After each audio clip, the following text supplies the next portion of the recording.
नमस्कार सर्वांना. महाराष्ट्रामध्ये कोविड-19ची परिस्थिती उद्भवल्यामुळे आपल्याला इयत्ता 10वीच्या परीक्षा रद्द कराव्या लागल्या आणि त्याचा प्रादुर्भाव वाढत निघाल्यामुळे महाराष्ट्र शासनाला 10वीच्या परीक्षा रद्द कराव्या लागल्या. त्याचं कारण विद्यार्थ्यांची सुरक्षितता ही महत्त्वाची होती आणि त्यामुळं हा निर्णय घेतला गेला. परीक्षा रद्द केल्या तरी मुलांना पुढच्या शिक्षणासाठी कोणत्याही प्रकारची अडचण येऊ नये. त्यांना त्यांच्या हातामध्ये इयत्ता 10वीचा निकाल मिळावा, या उद्देशाने आपण एस-सी-आर-टी या संस्थेनं मूल्यमापन कसं असावं 10वीचं याच्या संदर्भातला शासन निर्णय महाराष्ट्र शासनानं 28 मे रोजी जाहीर केलेला आहे. आणि या शासन निर्णयाच्या अनुषंगाने राज्य मंडळाकडं जबाबदारी आली, की हा निकाल कसा तयार करावा. मित्रांनो, 10वीचा नियमित जेव्हा परीक्षा होत असत, त्यावेळा 10वीचा निकाल करण्याची वेळ आपल्यावर येत नसे. फक्त अंतर्गत मूल्यमापन, त्यांचे जे काही गुण असतील किंवा श्रेणीच्या संदर्भातलं काही कामकाज असेल, याबाबत आपण कामकाज करत होता आणि बाकी सर्व मूल्यमापनाची प्रक्रिया विद्यार्थ्यांनी ज्या लेखी परीक्षा दिलेल्या असतील, ते पेपर तपासणी करून त्याचं गुणदान डायरेक्ट आपल्या मंडळाकडे यायचं आणि मंडळ त्याच्या आधारे निकाल तयार करायचा आणि घोषित करायचं.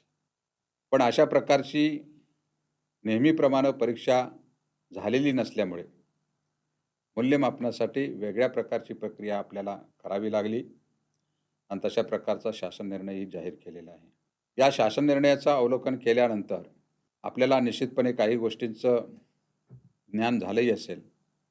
पण तरीसुद्धा याचं तपशीलवार निकाल कसा तयार करावा, मूल्यमापन कसं तयार करावं, याबाबत अनेक मुख्याध्यापकांच्याकडून, शिक्षकांच्याकडून अनेक वेळा विचारणा करण्यात येत होती आणि त्यामुळे एस-एस-सी बोर्डानं या 10वीच्या निकालाच्या संदर्भामध्ये तपशीलवार अशा प्रकारचं एक परिपत्रक निर्गमित केलेलं आहे आणि या परिपत्रकाच्या आधारे आता इयत्ता 10वीच्या विद्यार्थ्यांचं गुणदान योजना तयार होणार आहे आणि या गुणांच्या आधारे आपल्याला 10वीचा निकाल जाहीर करायचा आहे. आपल्याला माहीत आहे की यावेळी मूल्यमापनाची योजना तयार करताना इयत्ता 9वी आणि इयत्ता 10वी या दोन्ही वर्गाचा विचार करण्यात आलेला आहे. 9वीच्या वर्गासाठी 50% वेटेज दिलेलं आहे आणि 10वीच्या वर्गासाठी 50% वेटेज दिलेलं आहे. मित्रांनो, आपल्याला माहिती आहे की गेल्या वर्षी जवळजवळ शाळा भरत होत्या आणि फेब्रुवारीच्या दरम्यान सर्वसाधारणपणे आपल्याकडे प्रादुर्भाव सुरू झाल्यामुळे आपल्याला शाळा बंद कराव्या लागल्या, पण परीक्षा घेता आली नाही. पण तरीसुद्धा जूनपासून ते लॉकडाऊन होईपर्यंतच्या कालावधीत 9वीचं अध्यापन झालेलं होतं, काही मूल्यमापन झालेलं होतं आणि म्हणून त्या मूल्यमापनाचा आधार अधिक याही वर्षी जूनपासून शाळा सुरू झाल्यानंतर काही कालावधी शाळा प्रत्यक्ष सुरू राहिल्या आणि त्यानंतर त्या बंद झाल्या. परंतु या दोन्हीही वर्षी आपण ऑनलाईनच्या माध्यमातून शिक्षणाची व्यवस्था केली. त्याच्यामध्ये टी-व्ही चॅनेल्स असतील, Google क्लासरूम असेल, दीक्षा ॲपच्या संदर्भातलं मार्गदर्शन असेल, ऑनलाईन क्लासेस काही होते. अशा विविध माध्यमातून आपण विद्यार्थ्यांच्यापर्यंत पोहोचण्याचा प्रयत्न केलेला आहे आणि त्याच्या अनुषंगानं यावर्षीसुद्धा 10वीच्या परीक्षेसाठी विद्यार्थ्यांची संपूर्ण तयारी झाली होती. परंतु आपल्याला ही परीक्षा पहिल्यांदा पुढे ढकलावी लागली आणि त्यानंतर आपण या परीक्षा रद्द करण्याचा निर्णय घेतलेला आहे. अशा परिस्थितीमध्ये आपल्याला आता हा निकाल तयार करायचा आहे आणि म्हणून आम्ही आज या प्रशिक्षणाचं आयोजन केलेलं आहे. या प्रशिक्षणामध्ये शासन निर्णयामधल्या सगळ्या नमूद बाबीवर आपल्याला याचं मार्गदर्शन केलं जाणार आहे आणि या मार्गदर्शनामध्ये मला वाटतं की आपल्या सर्व आतापर्यंतच्या शंका आहेत त्या दूर होतील. कदाचित आपल्याला असंही वाटेल की आता 10वीचा निकाल तयार करायची काय अडचण आहे किंवा 9वीचा निकाल करण्यासाठी फारशी काही अडचण नाही. परंतु आपण थोडंसं समजून घेतलं पाहिजे की 10वीचा निकाल करताना किंवा त्याचे प्रोसेसिंग करताना शाळांचा किंवा शिक्षकांचा सहभाग असायचा नाही आणि मंडळाच्या प्रणालीद्वारे तो निकाल तयार केला जायचा. परंतु आता आपल्याला जो काही आपण मूल्यमापनाच्या शासन निर्णयानुसार मूल्यमापन करणार आहात, ते कोणत्या नमुन्यामध्ये करायचं, कशाप्रकारे करायचं, ते केल्यानंतर आपल्याला माहिती आहे की प्रत्येक शाळेच्या ठिकाणी एक निकाल समिती असेल. ती निकाल समिती त्याचं परीक्षण करेल आणि तो निकाल नियमन करेल आणि तो निकाल फायनल करेल, अंतिम करेल आणि त्याच्यामध्ये स्वाक्षरी होतील. आणि मग त्यानंतर जे काही तुम्ही प्रोफॉर्म्यामध्ये अंतिम निकाल केलेला आहे, तो आपल्याला मंडळाच्या प्रणालीवर भरावा लागेल. त्यामुळे या निकालासाठी मंडळानं स्वतंत्र प्रणाली तयार केलेली आहे आणि त्या प्रणालीमध्ये तुम्हाला हा निकाल भरावा लागेल. आणि म्हणून तो निकाल कसा भरावा किंवा जे काही वेगवेगळे निकाल करण्याचे तक्ते आहेत, ते तक्ते कसे तयार करावेत, या संदर्भातलं सगळं प्रशिक्षण मित्रांनो आपल्याला या प्रशिक्षणामध्ये मिळणार आहे. त्यामुळे या सर्व गोष्टीचा आपण विचार करणं आवश्यक आहे. हे समजून घेणं आवश्यक आहे. मुख्याध्यापक आणि सर्व शिक्षकांनी एकत्र बसून त्याच्यावर चर्चा करणं अपेक्षित आहे आणि निर्दोषपणे हा निकाल कसा करता येईल यासाठी आपण प्रयत्न केले पाहिजेत. 9वीचे आणि 10वीचे तुमच्या स्तरावरचे गुण त्याच्यामध्ये द्यावयाचे असल्यामुळे आपण जे काही हे गुण देणार आहात, ते आतापर्यंत आपण जे काही अध्यापनाचं काम केलेलं असेल, मूल्यमापनाचं काम केलेलं असेल, त्याच्यावर आधारित वस्तुनिष्ठपणे आपण हे गुणदान करायचं आहे आणि तेही या परिपत्रकामध्ये आणि शासन निर्णयामध्ये दिलेल्या सर्व निकषानुसार करायचं आहे. आणि म्हणून या सर्व बाबी आपल्याला समजून घेण्याची गरज आहे आणि म्हणून हा प्रशिक्षणाचा आपण कार्यक्रम ठेवलेला आहे. कदाचित प्रशिक्षणातून बऱ्याचशा गोष्टी समजतील, काही समजणार नाहीत. बऱ्याच वेळा एकमेकाशी चर्चा केल्यानंतर त्यातल्या गोष्टी समजतील. परंतु हे प्रशिक्षण आपण YouTube चॅनेलवरून SSC बोर्डाच्या देत असल्यामुळे हे YouTubeला नेहमी उपलब्ध राहणार असणार आहे. त्यामुळे तुम्हाला कोणत्या मुद्द्यासंदर्भात शंका येत असेल, तर तुम्ही YouTubeवर जाऊ शकता. पुन्हा हे सगळं प्रशिक्षणाचं पाहू शकता आणि जिथं तुम्हाला अडचण आहे त्याचं स्पष्टीकरण घेऊ शकता. पण तरीसुद्धा जर काही झालं नाही, तरी तुम्ही अन्य सहकार्याशी बोलू शकता, अन्य शाळांशी बोलू शकता आणि हेही शक्य झालं नाही, तर प्रत्येक विभागीय मंडळामध्ये आम्ही हेल्पलाईन तयार करतोय आणि त्या ठिकाणी तुम्हाला येणाऱ्या शंकाचं निरसन करण्यासाठी एका व्यक्तीची नेमणूक करणार आहोत. त्या ठिकाणी तुम्ही संपर्क साधू शकता आणि तुमच्या शंकांचं निरसन करू शकता. याशिवाय बोर्डाच्या संकेतस्थळावर आम्ही हे जे काही आजचं प्रशिक्षण आहे, ते सुद्धा आपण त्याचा व्हिडिओ बोर्डाच्या संकेतस्थळावर ठेवू. त्याचप्रमाणे FAQची सुद्धा व्यवस्था करण्यात आलेली आहे. म्हणजे तुम्हाला काही शंका आली तर तुम्ही प्रश्न विचारलेत, तर त्या प्रश्नाचं उत्तर देण्याची तरतूदसुद्धा आम्ही करत आहोत. जे फ्रिक्वेंटली आस्क्ड क्वेश्चन्स तुम्हाला जे असे प्रश्न निर्माण होतात, त्या प्रश्नाचं उत्तर FAQमध्ये देण्याचा आमचा प्रयत्न आहे. त्यामुळे तुम्ही संकेतस्थळावर जाऊ शकता आणि तिथेही जाऊन पाहू शकता की आपल्या मनात जो प्रश्न आहे तो तिथं आहे का आणि त्याचं उत्तर आहे का. त्यामुळे अशा प्रकारे मंडळाने या माध्यमातून सगळ्या सोयीसुविधा उपलब्ध करून ठेवलेल्या आहेत आणि त्याचं एक समग्र असं वेळापत्रक तयार केलेलं आहे. तेही परिपत्रकामध्ये नमूद केलेलं आहे आणि मला वाटतं त्या वेळापत्रकामध्ये जो काही कालावधी दिलेला आहे, हा शाळेच्या मुख्याध्यापक, शिक्षक आणि विविध घटकाशी चर्चा करून ठरवलेला आहे आणि त्यामुळे मला असं वाटतं की तेवढ्या कालावधीमध्ये आपल्याला हा निकाल तयार करता येऊ शकतो आणि त्यानंतर मंडळाच्या पोर्टलवर आपल्याला तो भरता येईल. आता मंडळाच्या पोर्टलवर भरताना सुद्धा तो निकाल कसा भरावा, काय करावं, याच्या संदर्भात सुद्धा तुम्हाला अनेक शंका येण्याची शक्यता आहे, अडचणी येण्याची शक्यता आहे. म्हणून मंडळ संकेतस्थळावर निकाल भरताना, म्हणजेच जो निकाल तुम्ही तयार केलेला आहे आणि निकाल समितीनं तो फायनल केलेला आहे, ते गुण भरताना, पोर्टलवर भरताना तो कसा भरावा या संदर्भातला सुद्धा एक व्हिडिओ आम्ही तयार करत आहोत आणि त्या व्हिडिओद्वारे तुम्हाला तोही YouTube चॅनेलवर आम्ही ठेवू, की ज्याच्या आधारे तुम्हाला झालेला निकाल जो तयार आहे, तो जी काही मुदत दिली असेल, त्या मुदतीमध्ये तुम्ही मंडळाच्या पोर्टलवर अपलोड करू शकता. तर या पद्धतीनं सर्वसाधारणपणे स्वरूप या प्रशिक्षणाचं असेल. मला माहिती आहे मित्रांनो, कोविडची परिस्थिती आहे, पण आता थोडीशी त्याच्यातली तीव्रता कमी होत आहे. मला हेही माहिती आहे, की 15 जूनपासून शाळा सुरू होत आहेत आणि त्याच्या अगोदर हा सगळा सुट्टीचा कालावधी आहे. पण आपल्याला एका गोष्टीचा विचार केला पाहिजे, तो म्हणजे विद्यार्थी हिताचा. आज विद्यार्थ्याचं गेले वर्षसुद्धा बरचसं आपण म्हणू शकतो, की त्यांचा लर्निंग लॉस झालेला आहे आणि मग 10वी नंतर त्याला ज्या ठिकाणी पुढे जायचं आहे, त्या ठिकाणी जाण्यासाठी सुद्धा आपल्याला निकाल लवकरात लवकर जाहीर करायचा आहे. आणि म्हणून माझी आपल्याला विनंती आहे, की हा जो निकाल आहे, हा दिलेल्या वेळापत्रकानुसार आपण पार करावा. त्याच्यासाठी थोडं जादा कष्ट घ्यावं लागेल. पण मित्रांनो, माहिती आहे, की आपण सर्वजण विद्यार्थ्यासाठी आहोत. विद्यार्थ्याचं हित हेच आपलं हित आहे आणि विद्यार्थ्याच्या हितासाठी किंवा विद्यार्थी आहेत म्हणून तुम्ही आम्ही आहोत. त्यामुळे विद्यार्थ्यांच्या हितासाठी आपल्याला जितक्या लवकर निकाल पूर्ण करता येईल त्यासाठी आपण कष्ट घेण्याची गरज आहे. जेव्हापासून शासन निर्णय निर्गमित झाला, तेव्हापासून राज्य मंडळानं सुद्धा कंटिन्युअसली जवळ-जवळ 8 दिवस या शासन निर्णयाच्या आधारे तुमच्यापर्यंत सूचना देण्यासाठी कोणत्या सूचना आवश्यक आहेत आणि त्या तुम्हाला सहजपणे कसं भरता येईल, जास्तीत जास्त कॉम्प्लिकेटेड कसं होणार नाही.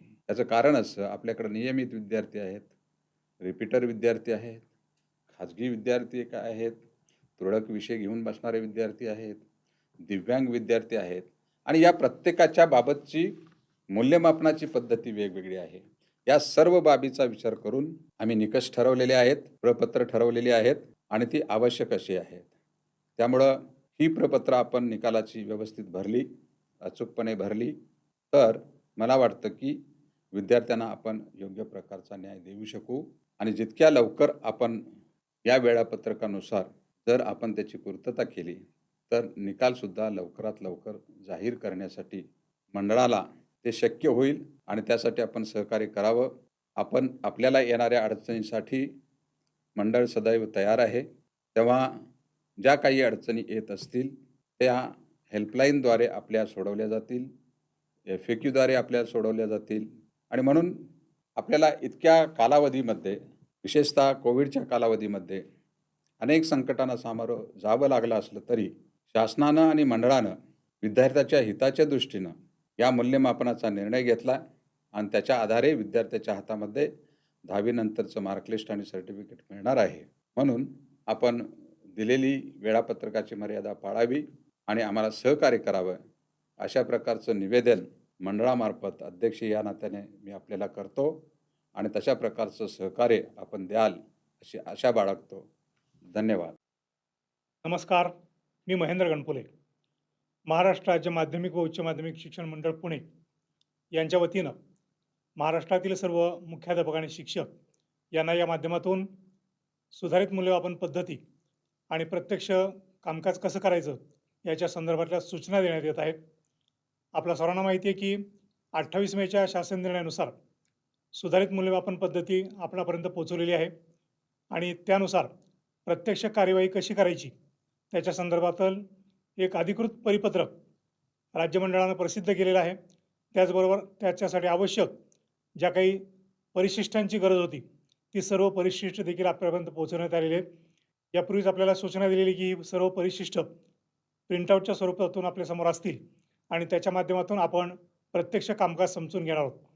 या मूल्यमापनातील सर्वात मोठा जो गट आहे तो आहे नियमित विद्यार्थी. याचाच अर्थ इयत्ता 9वीतून 10वीमध्ये आलेले आणि बोर्डाच्या परीक्षेला पहिल्यांदाच प्रविष्ट होणारे जे विद्यार्थी आहेत त्यांचं मूल्यमापन कसं करायचं.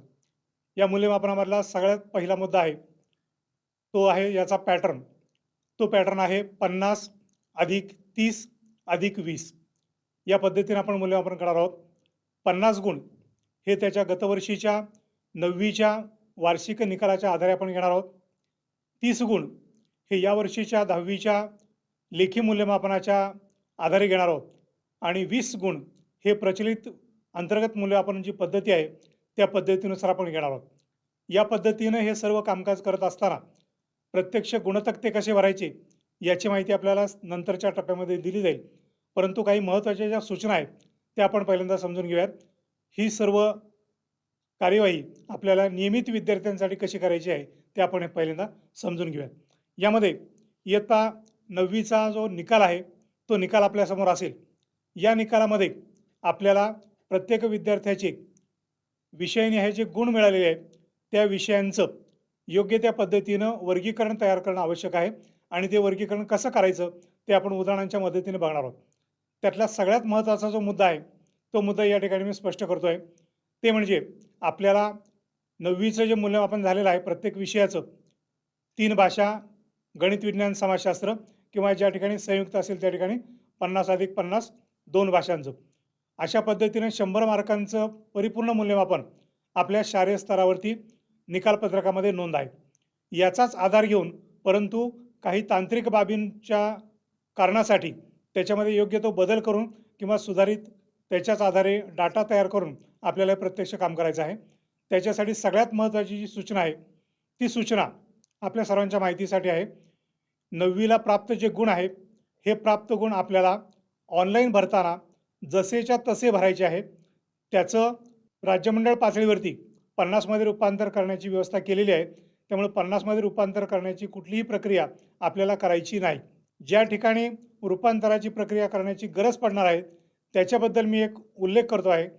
तो उल्लेख असा आहे की आपण सर्वसाधारणपणे विषम संख्येला भागल्यानंतर जे अपूर्णांकामध्ये उत्तर येतं त्या अपूर्णांकाच्या उत्तराच्या आधारे आपण त्याचं पुढच्या डिजिटमध्ये रूपांतर करण्यासाठी एक नियम वापरतो. तो म्हणजे 0.5च्या पुढे गेलं तर पुढच्या पूर्णांकामध्ये रूपांतर करतो. 0.5 पेक्षा कमी असेल तर ते आपण सोडून देतो. पण तसं आपल्याला इथं करायचं नाही आहे. उदाहरणार्थ 13 जर आपल्याला गुण असतील तर ते 13 गुण जसेच्या तसे येतील आणि 13.1 पासून 13.99 पर्यंत कोणताही अपूर्णांक जरी आला तरी त्याचे गुण हे 14 मध्ये रूपांतरित होतील. हा एक महत्त्वाचा बदल किंवा या व्यवस्थेतील नियम लक्षात ठेवायचा आहे आणि त्या पद्धतीने आपल्याला नोंदी करायची आहेत. काही उदाहरणं आपण बघूयात. प्रथम भाषेमध्ये एखाद्या विद्यार्थ्याला 68 गुण मिळालेले आहेत. या 68 गुणांचं आपल्याला 2नी भागल्यानंतर 34 गुणांमध्ये रूपांतर होणार आहे.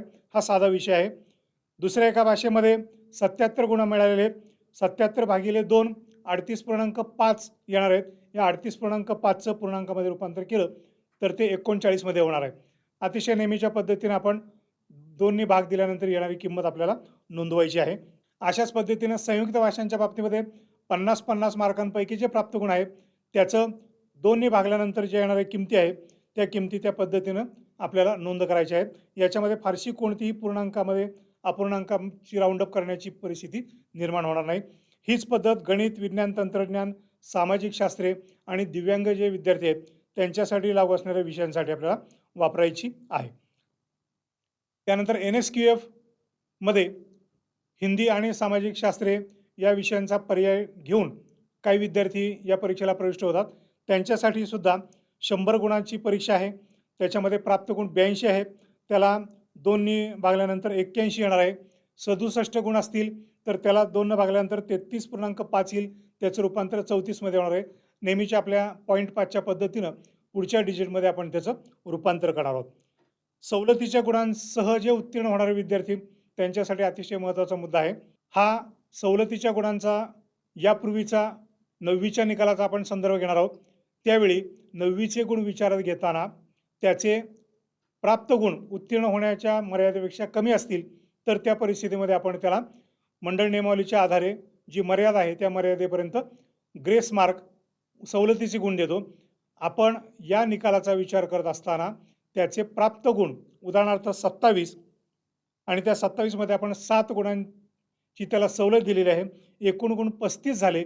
त्या 35च्या आधारे आपण त्याची त्या विषयातली प्राप्त गुण काढणार आहोत. याचाच अर्थ 35 भागिले 2 ते येतील 17.5 आणि त्याचं पूर्णांकामध्ये रूपांतर होईल 18. याचाच अर्थ सवलतीचे गुण घेऊन जे विद्यार्थी 9वी मध्ये उत्तीर्ण झालेले आहेत त्यांचे प्राप्त गुण काढत असताना मूळ गुण अधिक सवलतीचे गुण यांच्या दोन्हींची बेरीज केल्यानंतर जी किंमत येणार आहे त्या किमतीला 2नी भागल्यानंतर येणारे जे उत्तर आपल्या फॉर्म्युलानुसार आहे त्या पद्धतीने त्या विद्यार्थ्याचे गुण आपल्याला नोंदवावे लागणार आहेत.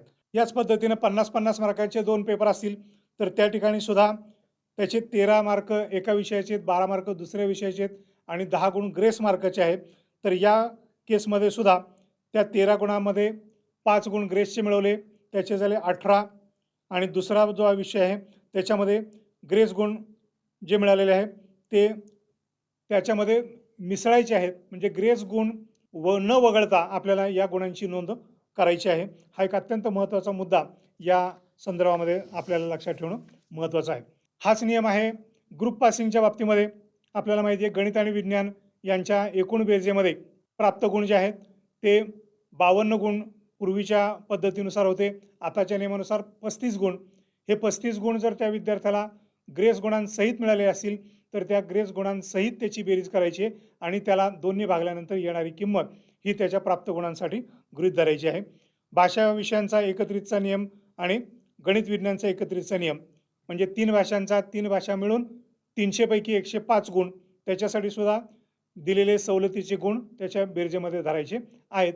सगळ्याच उदाहरणामध्ये आपल्याला हे सवलतीचे गुण गृहीत धरून गुणदान करायचं आहे. हा महत्त्वाचा मुद्दा लक्षात ठेवायचा आहे. आत्ताच मी सुरुवातीला सांगितल्याप्रमाणे हे 9वीचे जे गुण आहेत हे 9वीचे गुण आपल्याला जसेच्या तसे 100च्या स्वरूपामध्ये तिथं नोंद करायचे आहेत आणि त्याचं बोर्ड सिस्टीममध्ये रूपांतर 50 गुणांमध्ये होणार आहे. परंतु याच्यामधला एक महत्त्वाचा भाग आपल्याला सांगतो आहे. तो महत्त्वाचा भाग म्हणजे आपल्याकडं मराठी, हिंदी, इंग्रजी किंवा संयुक्तमध्ये हिंदी, संस्कृत यांचं प्रत्येकी 100 किंवा 50+50 100 असं रूपांतर उपलब्ध आहे. ते तसंच्या तसं नोंद करायला आपल्याला काही अडचण नाही. परंतु विज्ञान, गणित आणि सामाजिक शास्त्रे याच्यामध्ये भाग 1 आणि भाग 2 अशा 2 विभागांपासून हा विषय तयार झालेला आहे.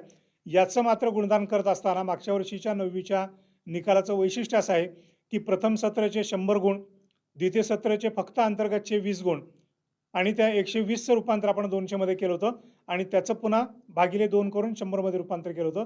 इथं मात्र आपल्याला एक महत्त्वाचं काम करायचं आहे. ते म्हणजे इयत्ता 9वीच्या प्रथम सत्रामधील लेखी गुण 80 त्याचे 2 भाग प्रत्येकी 40 प्रमाणे आणि अंतर्गत 10-10 हे गुण आणि द्वितीय सत्राचे प्रत्येकी अंतर्गत 10-10 गुण याच्या स्वतंत्र नोंदी करायच्या आहेत आणि प्राप्त गुण जे आहेत हे प्राप्त गुण आपल्याला भाग 1 आणि भाग 2 विज्ञानाच्या बाबतीमध्ये, गणिताच्या बाबतीमध्ये भाग 1 आणि भाग 2 आणि तसंच सामाजिक शास्त्रामध्ये भाग 1 आणि 2 याच्यामध्ये करायचं आहे. याच्यासाठी शिक्षकांच्या पातळीवरती या सर्व गुणयाद्या बायफर्गेशन करून आपल्याला तयार कराव्या लागतील. कारण त्याची नोंद परिशिष्टामध्ये आपल्याला सविस्तरपणे करायची आहे. हा एक अत्यंत महत्त्वाचा मुद्दा लक्षात ठेवणं गरजेचं आहे. या पद्धतीनं पूर्व व्यावसायिक अभ्यासक्रम जे आहेत त्यांचा जर आपण विचार केला तर यामध्ये सुद्धा 9वीचे जे प्राप्त 100 पैकी गुण आहेत त्यांचं 50 मध्ये रूपांतर होईल. इयत्ता 10वीच्या अंतर्गत मूल्यमापनाचं 30 मार्कांचं कामकाज जे पूर्ण झालेलं आहे त्याच्यामध्ये पर्याय आपल्याला शासन निर्णयामध्ये दिलेले आहेत आणि राज्य मंडळाच्या परिपत्रकामध्ये दिलेले आहेत. त्याचे 3 पर्याय आपल्याकडे आहेत. 30 गुणांचं मूल्यमापनाचा पहिला पर्याय आहे जर शालेय स्तरावरती सराव परीक्षा झालेली असेल 80 गुणांची तर त्या 80 गुणांचं रूपांतर आपल्याला 30 मध्ये करायचं आहे. हा पर्याय क्रमांक 1. पर्याय क्रमांक 2 आहे जर सराव परीक्षा झाली नाही परंतु चाचणी परीक्षा झाली की जी साधारणपणे 20 गुणांची असते तर या 20 गुणांच्या प्राप्त गुणांचं आपल्याला 30 मध्ये रूपांतर करायचं आहे. पर्याय क्रमांक 1 सराव परीक्षा पूर्ण 80 गुणांचं 30 मध्ये रूपांतर.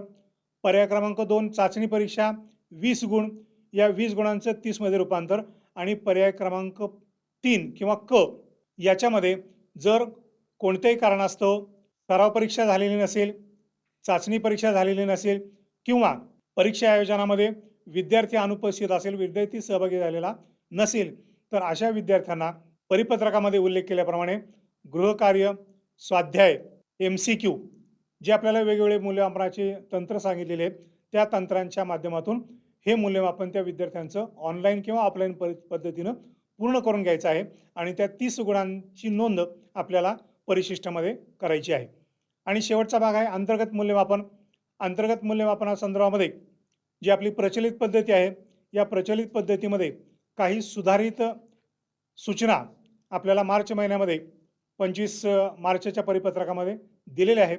या परिपत्रकाचा आधार घेऊन आपण भाषा विषय असतील, गणित असेल, विज्ञान असेल, सामाजिक शास्त्रे असतील या सर्व घटकांमध्ये जे 20 गुणांचं अंतर्गत मूल्यमापन केलेलं आहे त्या 20 गुणांपैकी प्राप्त गुण जे विद्यार्थ्याचे आहेत ते प्राप्त गुण त्या विद्यार्थ्याच्या परीक्षा क्रमांकासमोर आपल्याला नोंदवायचे आहेत. अशा पद्धतीने 3 कॉलम आपल्याकडे आहेत.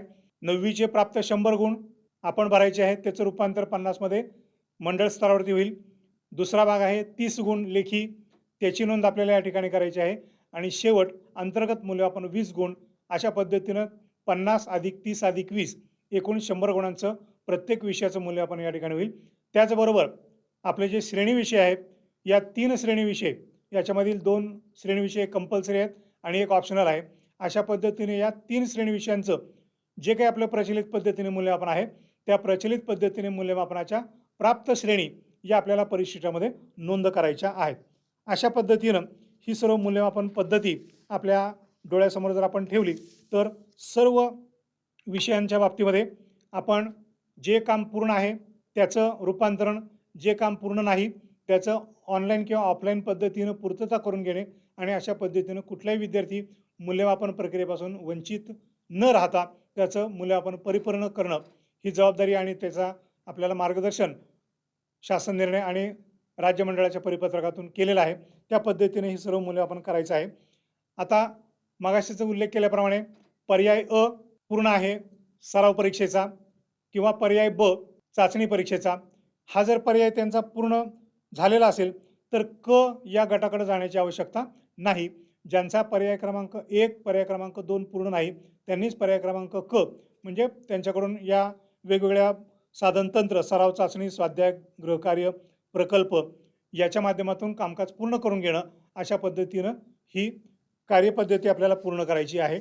आता या सर्व प्रक्रियेमधील काही महत्त्वाचे जे मुद्दे आहेत त्या मुद्द्यांचं आपण अवलोकन केलेलं आहे आणि त्याचं प्रत्यक्ष काम आपल्याला जे करायचं आहे त्या प्रत्यक्ष कामाची माहिती आपण घेणार आहोत.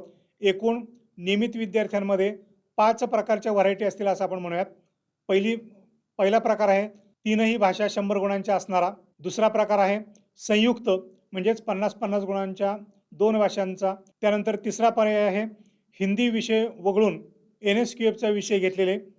चौथा प्रकार आहे सामाजिक शास्त्रे वगळून NSQFचा विषय घेतलेले आणि शेवटचा पर्याय आहे दिव्यांग विद्यार्थी.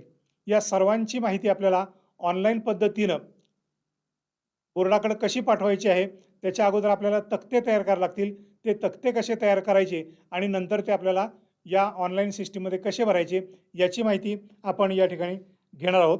ती माहिती या ठिकाणी परिशिष्टाच्या माध्यमातून देणार आहोत. त्यामुळे आपण आता परिशिष्टांच्या मदतीनं ही सर्व माहिती समजून घेऊया. या ठिकाणी परिशिष्ट 1.1 आपल्यासमोर आहे. या परिशिष्टामध्ये शाळेची जी सर्वसाधारण माहिती आहे ती माहिती आपल्याला वर नोंद करायची आहे. आता हे प्रपत्र आहे प्रथम भाषा, द्वितीय भाषा, तृतीय भाषा 100 गुणांसाठी. त्या विषयाचा जो कोड आहे तो कोड आपल्याला नोंदवायचा आहे, जो आपण फॉर्म भरताना नोंदवलेला आहे. या ठिकाणी विषय शिक्षकाचं नाव, आपल्या विद्यालयामध्ये विषय शिक्षक या विषयाशी निगडीत जेवढे असतील त्या सर्वांची नावं या ठिकाणी येतील. कारण या ठिकाणी कुठल्याही स्वतंत्र वर्ग शिक्षकाचा उल्लेख आपण करत नाहीये, कारण एकूण सर्वच विद्यार्थ्यांचं आपल्याला संकलित काम करायचं आहे. बैठक क्रमांक बोर्डाच्या माध्यमातून आपल्यापर्यंत पोहोचलेले आहेत. विद्यार्थ्याचं नाव आणि बैठक क्रमांक हा डाटा आपल्याला जी एक्सेल फाईल डाउनलोड करून घेतलेली तिथून कॉपी पेस्ट करून सुद्धा आपण या ठिकाणी वापरू शकता. या ठिकाणी कॉलम क्रमांक 4 आहे 9वीचे अंतिम निकालातील गुण 100 पैकी. मगाशी म्हटल्याप्रमाणे गतवर्षीच्या निकालाच्या आधारे 100 पैकी जे प्राप्त गुण आहेत ते या ठिकाणी नोंदवायचे आहेत. त्याचे भागिले 2 करून जे गुण येतील ते या ठिकाणी 50 पैकीमध्ये रूपांतरित होतील ॲटो सिस्टीममध्ये. आपल्याला मात्र या ठिकाणी प्रत्यक्ष भरायचे आहेत. ऑनलाईनमध्ये आपल्याला हे गुण भरण्याची आवश्यकता नाही. पुढचा भाग आहे 10वीच्या वर्षभरातलं जे अंतर्गत आपण कामकाज करणार आहोत त्या अंतर्गत कामकाजामध्ये प्रथम सत्र किंवा सराव परीक्षा जी झालेली असेल त्यापैकी कोणत्याही उच्चतम प्राप्त गुणांचं या ठिकाणी आपण नोंद करणार आहोत. 80 पैकी जे गुण असतील त्या 80 पैकी गुणांचं आपल्याला रूपांतर करायचं आहे. तिथं प्रत्यक्षामध्ये 80 मार्कांचं प्राप्त गुण लिहायचे आहेत. जर दुसरा पर्याय त्या ठिकाणी दिलेला आहे सराव, स्वाध्याय, गृहकार्य, प्रकल्प यापैकी कोणतेही आपण एक काम करून घेतलेलं असेल तर त्या ठिकाणी त्याची नोंद करायची आहे. आणि राखाना 6 किंवा 7 पैकी जे कुठले गुण तुम्ही धरणार आहोत त्या गुणांचं 30 मध्ये रूपांतर आपल्याला या ठिकाणी नोंद करायचं आहे. जर यापैकी परीक्षा झालेली नसेल तर त्याची नोंद आपल्याला त्या ठिकाणी म्हणजे एक कॉलम कुठला तरी आपल्याला 30 मार्कांच्या मध्ये भरलेला असेल, दुसरा कॉलम रिक्त असेल, त्याचं रूपांतर 30 मध्ये कॉलम 8 मध्ये आपल्याला दिसेल. अंतर्गत मूल्यमापनाचे आपण दिलेले 20 गुण अशा पद्धतीनं 50 पैकी गुण कॉलम 5 पासून कॉलम 8 मधील 30 मार्कांचं रूपांतर आणि 20 मार्कांचं रूपांतर अंतर्गतचे 20 मार्क अशा पद्धतीनं 100 गुण या ठिकाणी पूर्ण होतील. अशा पद्धतीनं भाषा विषयांचं मूल्यमापन या ठिकाणी आपल्याला स्पष्ट दिसतं आहे. दुसरी स्लाईड आहे आपली, दुसरा तक्ता आहे परिशिष्ट 1.2. याच्यामध्ये नियमित विद्यार्थ्यांमधील संयुक्त भाषा ज्यांची आहे त्यांचे गुण आपल्याला या ठिकाणी भरायचे आहे. सर्वसाधारण स्वरूप तेच आहे, फक्त 50+50 अशा पद्धतीनं रचना असल्यामुळं बैठक क्रमांक विद्यार्थ्याचं नाव आणि बाकीचा डाटा जसाच्या तसा येईल. इथं आपल्याला भाग 1 आणि भाग 2 किंवा संयुक्तमधला पहिल्या भाषा आणि दुसरी भाषा असल्यामुळं 9वीचे निकालाचे जे गुण आहेत त्याचे प्रत्येकी 50-50 पैकी आपल्याला मिळणार आहेत आणि त्या 50चं रूपांतर भागिले 2 करून 25मध्ये होणार आहे. ते कॉलम 5मध्ये आपल्याला पाहायला मिळेल, अ आणि ब मिळून. दुसरा टप्पा आहे 10वीच्या मूल्यमापनासंदर्भामध्ये. या ठिकाणी सुद्धा आपण 80 मार्काची जी सराव परीक्षा घेतो तीच 2 भागामध्ये असेल. भाग 1 40, भाग 2 40. त्याचे गुण त्या ठिकाणी लिहायचे आहेत. त्याच्याऐवजी आपण सत्र परीक्षेच्या ऐवजी चाचणी परीक्षा झालेली असेल त्याचे गुण या ठिकाणी नोंदवायचे आहेत आणि शेवटच्या कॉलममध्ये आपल्याला त्याचं रूपांतर जर या परीक्षा झालेल्या नसतील तर त्या ठिकाणी निरंक येईल आणि शेवटच्या कॉलममध्ये 30 मार्काचं जर आपण मूल्यमापन केलेलं असेल प्रत्येकी 15 प्रमाण त्याची नोंद या शेवटच्या 8 नंबरच्या घरामध्ये अ अधिक ब मध्ये येईल.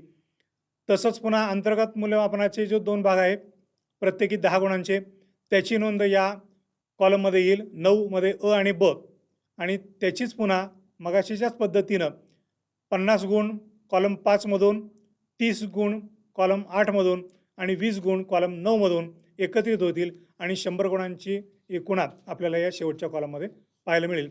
हे संयुक्त विषयांसाठी आहे. पुढचं परिशिष्ट आपण पाहतोय, हे परिशिष्ट 1.3 हे आपल्या गणित विषयाच्या नोंदी करण्यासाठीच आहे. गणितामध्ये सुद्धा भाग 1 आणि भाग 2 अशा पद्धतीनं आपलं मूल्यमापन आहे. त्याच पद्धतीनं या ठिकाणी आपल्याला नोंदी करायची आहे.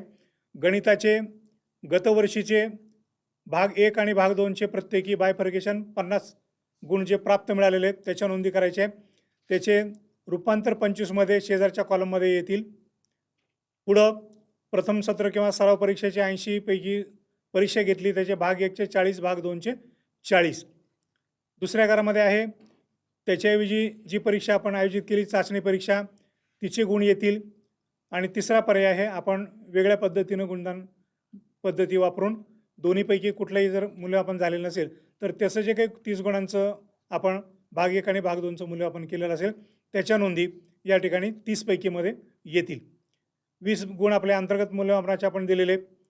पुन्हा कॉलम क्रमांक 5, 8 आणि 9 यांची बेरीज 100 गुणांचं मूल्यमापन या ठिकाणी गणित या विषयाचं आपलं पूर्ण होणार आहे. पुढचा विषय आहे विज्ञान. तक्ता क्रमांक 1.4 या ठिकाणी आपण विज्ञानाची सविस्तर माहिती घेतोय. या ठिकाणी सुद्धा त्याच पद्धतीने आहे. भाग 1 आणि भाग 2 प्रत्येकी 50 गुणांचं मूल्यमापन त्याचं 25मध्ये रूपांतर.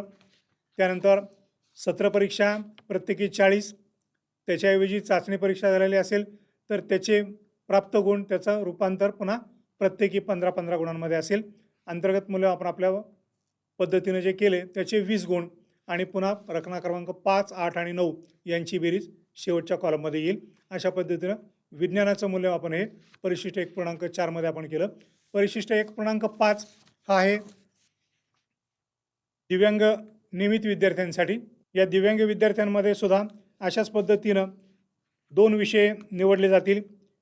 शरीरशास्त्र आणि आरोग्यशास्त्र हा भाग 1 आणि गृहशास्त्र भाग 2. याचं पुन्हा 9वीचे प्राप्त गुण त्या ठिकाणी नोंदवायचे आहेत. त्याचं रूपांतर शेजारच्या कॉलममध्ये 25मध्ये.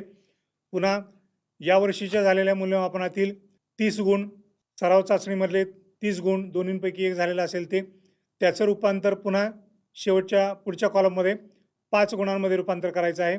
20 गुणांची ही परीक्षा आरोग्याची असेल, 20 गुणांची गृहशास्त्राची असेल.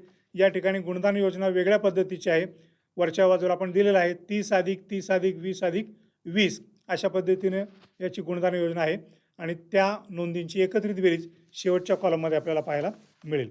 परिशिष्ट 1.6 या ठिकाणी आहे नियमित दिव्यांग विद्यार्थ्यांसाठी. यामध्ये अंकगणित आणि कार्यशिक्षण असे 2 भाग आहेत. त्याचं पुन्हा प्रत्येकी 50 प्राप्त गुण त्याचं रूपांतर 25मध्ये.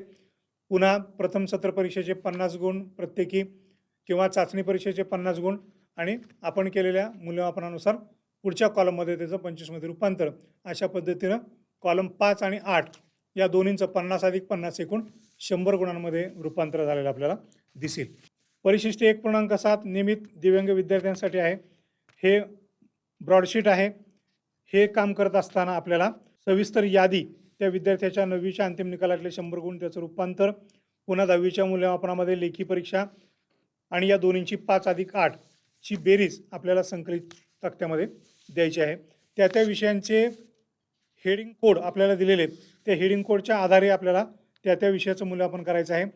पुढचा विषय आहे म्हणजे मूळ विषयातलाच आहे, तो म्हणजे सामाजिक शास्त्रे. 3 भाषा आपण पाहिल्या, गणित पाहिलं, विज्ञान पाहिलं आणि मुख्य विषयामधला 6वा विषय जो आहे तो सामाजिक शास्त्रे.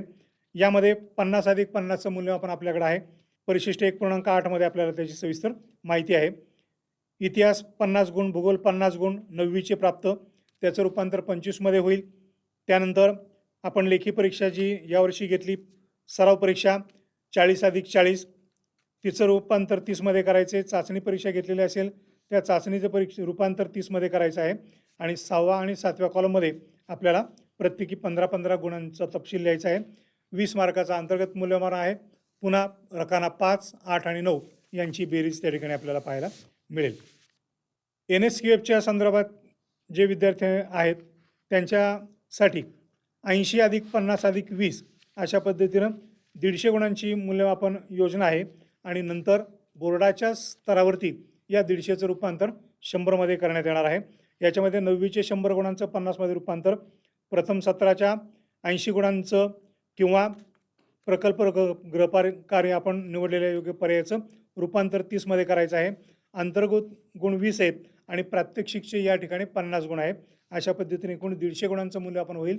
त्याचं रूपांतर मंडळाच्या स्तरावरती 100 गुणांमध्ये केलं जाणार आहे. शेवटचा मुद्दा जो आहे तो आहे श्रेणी तक्त्याचा.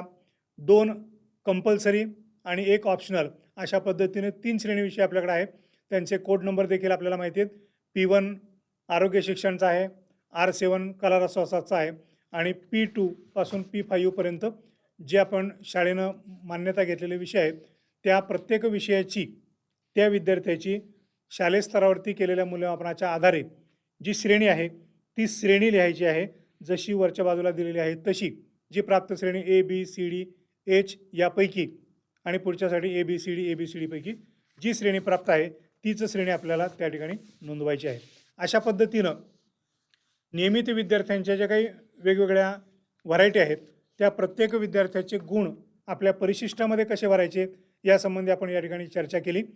यानंतरचा जो भाग आहे तो नियमित विद्यार्थ्यांच्या नंतरचा, तो म्हणजे पुनर्परीक्षार्थी विद्यार्थी, खाजगी विद्यार्थी, तुरळक विद्यार्थी यासंबंधीचं मूल्यमापन पद्धती यानंतर आपल्यासमोर सादर केली जाईल. अशा पद्धतीनं परिशिष्ट 1 ते 10च्या मदतीनं नियमित विद्यार्थ्यांच्या आपल्या ज्या व्हरायटी आहेत त्या प्रत्येक विद्यार्थ्याच्या गुणांच्या नोंदी कशा पद्धतीनं तयार करायच्या ते परिशिष्टांच्या मदतीनं आपण सविस्तरपणे समजून घेतलेला आहे. यानंतर दुसरा जो भाग आहे तो म्हणजे नियमित विद्यार्थ्यांपेक्षा वेगळा. त्याच्यामध्ये पुनर्परीक्षार्थी विद्यार्थी, खाजगी विद्यार्थी, तुरळक विद्यार्थी या सर्वांचा समावेश आहे. त्याच्या पद्धतीची कार्यपद्धती आपण या पुढच्या सत्रामध्ये समजून घेऊयात. धन्यवाद. नमस्कार, मी प्राचार्य शांताराम यशवंत पोखरकर. या ठिकाणी 28/5/2021च्या शासन निर्णयानुसार इयत्ता 10वीच्या निकालासंदर्भात मंडळ जे काही गाईडलाईन देत आहे त्याबद्दल माझ्यापूर्वी जे वक्ते महेंद्र गणपुले बोलले ते नियमित आणि खाजगी विद्यार्थ्यांच्या बाबतीत बोलले. मी पुनर्परीक्षार्थींच्या बाबतीत या ठिकाणी यापूर्वी माझे मित्र महेंद्र गणपुले यांनी पहिल्या भागामध्ये असं सांगितलेलं आहे की नियमित विद्यार्थी आणि त्या नियमित विद्यार्थ्यांचं मूल्यमापन 50, 30 आणि 20 अशा पद्धतीने कसं करायचं त्याबद्दल ते बोललेले होते. आता मी मात्र जे तुरळक विषय घेऊन बसणारे विद्यार्थी आहेत किंवा रिपीटर विद्यार्थी आहेत म्हणजेच पुनर्परीक्षार्थी विद्यार्थी, त्यानंतर काही विद्यार्थ्यांनी एकच विषय घेतलेला होता आणि श्रेणी सुधार करायचं ठरवलं होतं अशा विद्यार्थ्यांच्या बाबतीत बोलत आहे. खाजगी विद्यार्थी पण पुनर्परीक्षार्थी विद्यार्थी, खाजगी विद्यार्थी या बाबतीमध्ये मी या ठिकाणी बोलत आहे. ज्याप्रमाणे नियमित विद्यार्थी आहे त्यांचा जो फॉर्म्युला ठरलेला होता 50-30-20, मग त्याच्यामध्ये 9वीचे काही गुण 50साठी विचारात घेतले गेलेले होते. इथे मात्र तसं होणार नाही आहे. आपण एक उदाहरण घेऊया. उदाहरणार्थ 9वीचाच नापास झालेला विद्यार्थी किंवा 8वीचा नापास झालेला विद्यार्थी आहे किंवा 7वीत नापास झालेला विद्यार्थी आहे आणि खाजगी विद्यार्थी म्हणून यावर्षी नोंदणी केलेली असेल, तर त्या विद्यार्थ्याला परीक्षा देताना काय करावं लागेल? त्या विद्यार्थ्याचा जर नोंदणी ही अधिकृत झालेली असेल, त्याला बैठक क्रमांक प्राप्त झालेला असेल, तर त्या विद्यार्थ्याची शेवटची जी इयत्ता आहे, त्या शेवटच्या इयत्तेला त्यामध्ये जे शेवटी अंतिम गुण मिळालेले आहेत ती टक्केवारी घ्यायची आहे. ती 80मध्ये आपण धरणार आहोत आणि 80मध्ये ती धरल्यानंतर 20 गुणांसाठी मात्र आपण ज्या पद्धतीने प्रचलित पद्धतीने 20 गुणांची तोंडी परीक्षा असेल किंवा प्रात्यक्षिक परीक्षा असेल किंवा इतर काही काम असेल ते केलेलं आहे, तसंच ते आपण काम करणार आहोत आणि मग त्याचं एकत्रित मूल्यमापन करताना अशा पद्धतीने करणार आहोत 80 अधिक 20 बरोबर 100. मग 100मध्ये त्याला किती मार्क मिळाले हे आपल्याला वेगवेगळ्या परिशिष्टांमधून त्याला भरायचं आहे. त्या मार्क आपण बोर्डाच्या बोर्डामध्ये जे भरायचे मार्क आहेत त्याच्यामध्ये भरायचे. ते एक्सेल शीटमध्ये तो भरू शकतो किंवा शाळेने ते भरताना प्रिंटआउट काढून भरलेले असतील तर ते भरायचे. त्याच्या 2 प्रती तयार करायच्या विषय शिक्षकांनी. विषय शिक्षकांनी स्वाक्षरी केल्यानंतर ती प्रत एक प्रत ही वर्ग शिक्षकाकडे द्यायची आहे, एक प्रत ऑफिसमध्ये जमा करायची आणि जमा केलेल्या ज्या प्रती आहेत त्या प्रती आपल्याला बोर्डाने निर्धारित केलेल्या वेळेनुसार किंवा तारखेनुसार आपल्याला ज्या ठिकाणी जमा करायला सांगितले असतील त्या ठिकाणी जमा करायच्या आहेत. मग अशा पद्धतीने आपल्याला वेगवेगळ्या पद्धतीने पुनर्परीक्षार्थी असतील, खाजगी विद्यार्थी असेल, तुरळक विषय घेऊन बसलेला विषय असेल, आयसोलेटेड असेल, अशा विद्यार्थ्यांचं मूल्यमापन करत असताना परिशिष्टीच्या मदतीने आपल्याला काय करावं लागेल त्यासाठी मी परिशिष्टांचं वाचन या ठिकाणी करणार आहे. विद्यार्थीनिहाय तपशील आपल्याला या ठिकाणी गुण जे भरायचे आहेत ते वेगवेगळ्या परिशिष्टांमध्ये भरायचे आहेत. हा जो विद्यार्थी आहे हा विद्यार्थी आपला खाजगी नियमित पुनर्परीक्षार्थी म्हणून प्रविष्ट झालेला आहे. त्या विद्यार्थ्यांचे गुण भरत असताना आपल्याला परिशिष्ट क्रमांक 201 प्रमाणे कार्यवाही करायची. प्रथमतः आपल्या माध्यमिक शाळेचं नाव आणि पत्ता पूर्ण लिहून घ्यायचा आहे त्या ठिकाणी. नंतर मंडळाचा सांकेतिक जो क्रमांक असेल तो त्या ठिकाणी भरायचा आहे. तर तो उदाहरणार्थ समजा 1105-031 असेल. UDIS क्रमांक जो 2725-1400-203 अशा पद्धतीने असेल तो भरायचा त्या ठिकाणी. विद्यार्थ्याचा बैठक क्रमांक टाकायचा आहे. त्यानंतर विद्यार्थ्याचं नाव लिहायचं आहे. नंतर मंडळाला यापूर्वी त्यांनी परीक्षेत काही सूट मिळालेले असतील श्रेणी विषयांसह, पूर्वी आपण तो एक्झामटेड म्हणून त्या ठिकाणी लिहायचं. तसंच आपल्याला या ठिकाणी ज्या सूट मिळाल्या असेल त्या विषयाचं तिथे नाव आपल्याला लिहायचं आहे, श्रेणी विषय असं नाव लिहायचं आहे. सूट मिळालेल्या मंडळातील परीक्षेचा तपशील लिहिताना परीक्षेचा महिना कोणता होता, म्हणजे मागच्या वर्षी होता की 2017 होता की 18 होता, परीक्षेचे वर्ष त्या ठिकाणी लिहायचं आहे. बैठक क्रमांक लिहायचा आहे. ऑक्टोबर आणि मार्च असा त्या परीक्षेचा महिन्याचा त्या ठिकाणी उल्लेख केला पाहिजे. प्रविष्ट होणारे विषय श्रेणी विषयासह म्हणजे त्याला कोणते विषय घ्यायचे आहेत त्या ठिकाणी नोंद करायचे. प्रविष्ट विषयांसाठी मंडळाचा मार्गदर्शक सूचनाप्रमाणे आयोजित अंतिम तोंडी परीक्षा किंवा प्रात्यक्षिकऐवजी विशेष लेखन कार्य त्यांनी केलेलं असेल किंवा अंतर्गत मूल्यमापन यामध्ये काही प्राप्त त्याला गुण 20 पैकी झालेले असतील ते या ठिकाणी त्याची नोंद करायचे. यापूर्वी उत्तीर्ण झालेल्या शेवटच्या इयत्तेचा तपशील म्हणजे 5वी किंवा 7वी किंवा 8वी किंवा 9वी या इयत्तेमध्ये यापूर्वी उत्तीर्ण झालेली त्याची अंतिम परीक्षा, म्हणजे जरी तो खाजगी असला पण तो 7वीत उत्तीर्ण झालेला असेल तर 7वीचे मग त्यासाठी त्याला यापूर्वी उत्तीर्ण झालेल्या अंतिम इयत्तेचा महिना आणि वर्ष लिहायचं आहे. अंतिम परीक्षेतील एकूण गुणांची टक्केवारी त्या ठिकाणी लिहायची 12 नंबरच्या कॉलममध्ये रकान्यामध्ये. आणि मग त्याचं इकडे आपल्याला साधारणपणे ह्या प्रविष्ट होणारे विषय श्रेणी विषयासह जे काही 80 पैकी गुण त्याला मागचे असतील आणि यातले मिळणारे 20 गुण असे 100 गुण देऊन त्याला उत्तीर्ण करता येतील. यानंतर पाहत आहोत तो परिशिष्ट नंबर 2. विद्यार्थ्यांनी हा तपशील या ठिकाणी दिलेला आहे. सर्व विषय श्रेणी विषयांसाठी प्रविष्ट होणाऱ्या पुनर्परीक्षार्थी म्हणजे पुनर्परीक्षार्थी विद्यार्थी आहे आणि त्याला सर्व विषयांसाठी किंवा श्रेणी विषय घेऊन सुद्धा प्रविष्ट व्हायचं आहे. अशा वेळेस नेहमीप्रमाणे शाळेचं नाव, संकेतिक क्रमांक, त्यानंतर UDIS नंबर, विद्यार्थ्याचं नाव, बैठक क्रमांक, प्रविष्ट होणारे विषय त्याचे श्रेणीसह त्या ठिकाणी लिहायचे.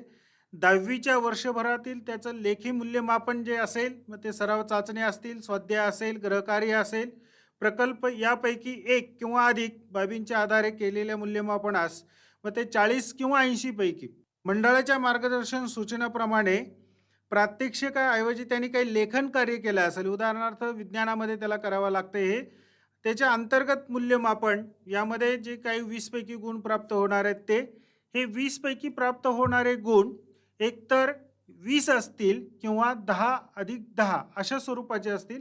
म्हणून आपण 5 क्रमांकामध्ये 10 घेतलेले आहेत आणि 6 मध्ये 10 घेतलेले आहेत.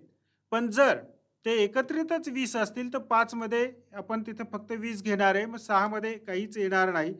नंतर शेवटचा पुढचा कॉलम आहे, यापूर्वी उत्तीर्ण झालेल्या शेवटच्या इयत्तेचा तपशील म्हणजे 5वी ते 7वी 8वी काय असेल तो, त्याला उत्तीर्ण झालेली अंतिम इयत्ता, यापूर्वी उत्तीर्ण झालेले इयत्तेचा महिना आणि वर्ष आणि अंतिम परीक्षेतील एकूण गुणांची टक्केवारी. हे झाल्यानंतर संबंधित विषय शिक्षक म्हणजे त्याला ज्या ज्या विषयाची, समजा 4 विषयाची परीक्षा दिली असेल तर 4 विषयांच्या त्या ठिकाणी शिक्षकांचं नाव त्या ठिकाणी येणार आहे आणि त्याच्यावरती मुख्याध्यापकाची स्वाक्षरी सुद्धा येणार आहे. पुढचा जो आहे तो म्हणजे विषयनिहाय गुणतक्ता खाजगी विद्यार्थ्यांसाठी. यानंतर विषयनिहाय गुणतक्ता खाजगी विद्यार्थ्यांसाठी, फक्त खाजगी विद्यार्थ्यांसाठी परिशिष्ट क्रमांक 3.01.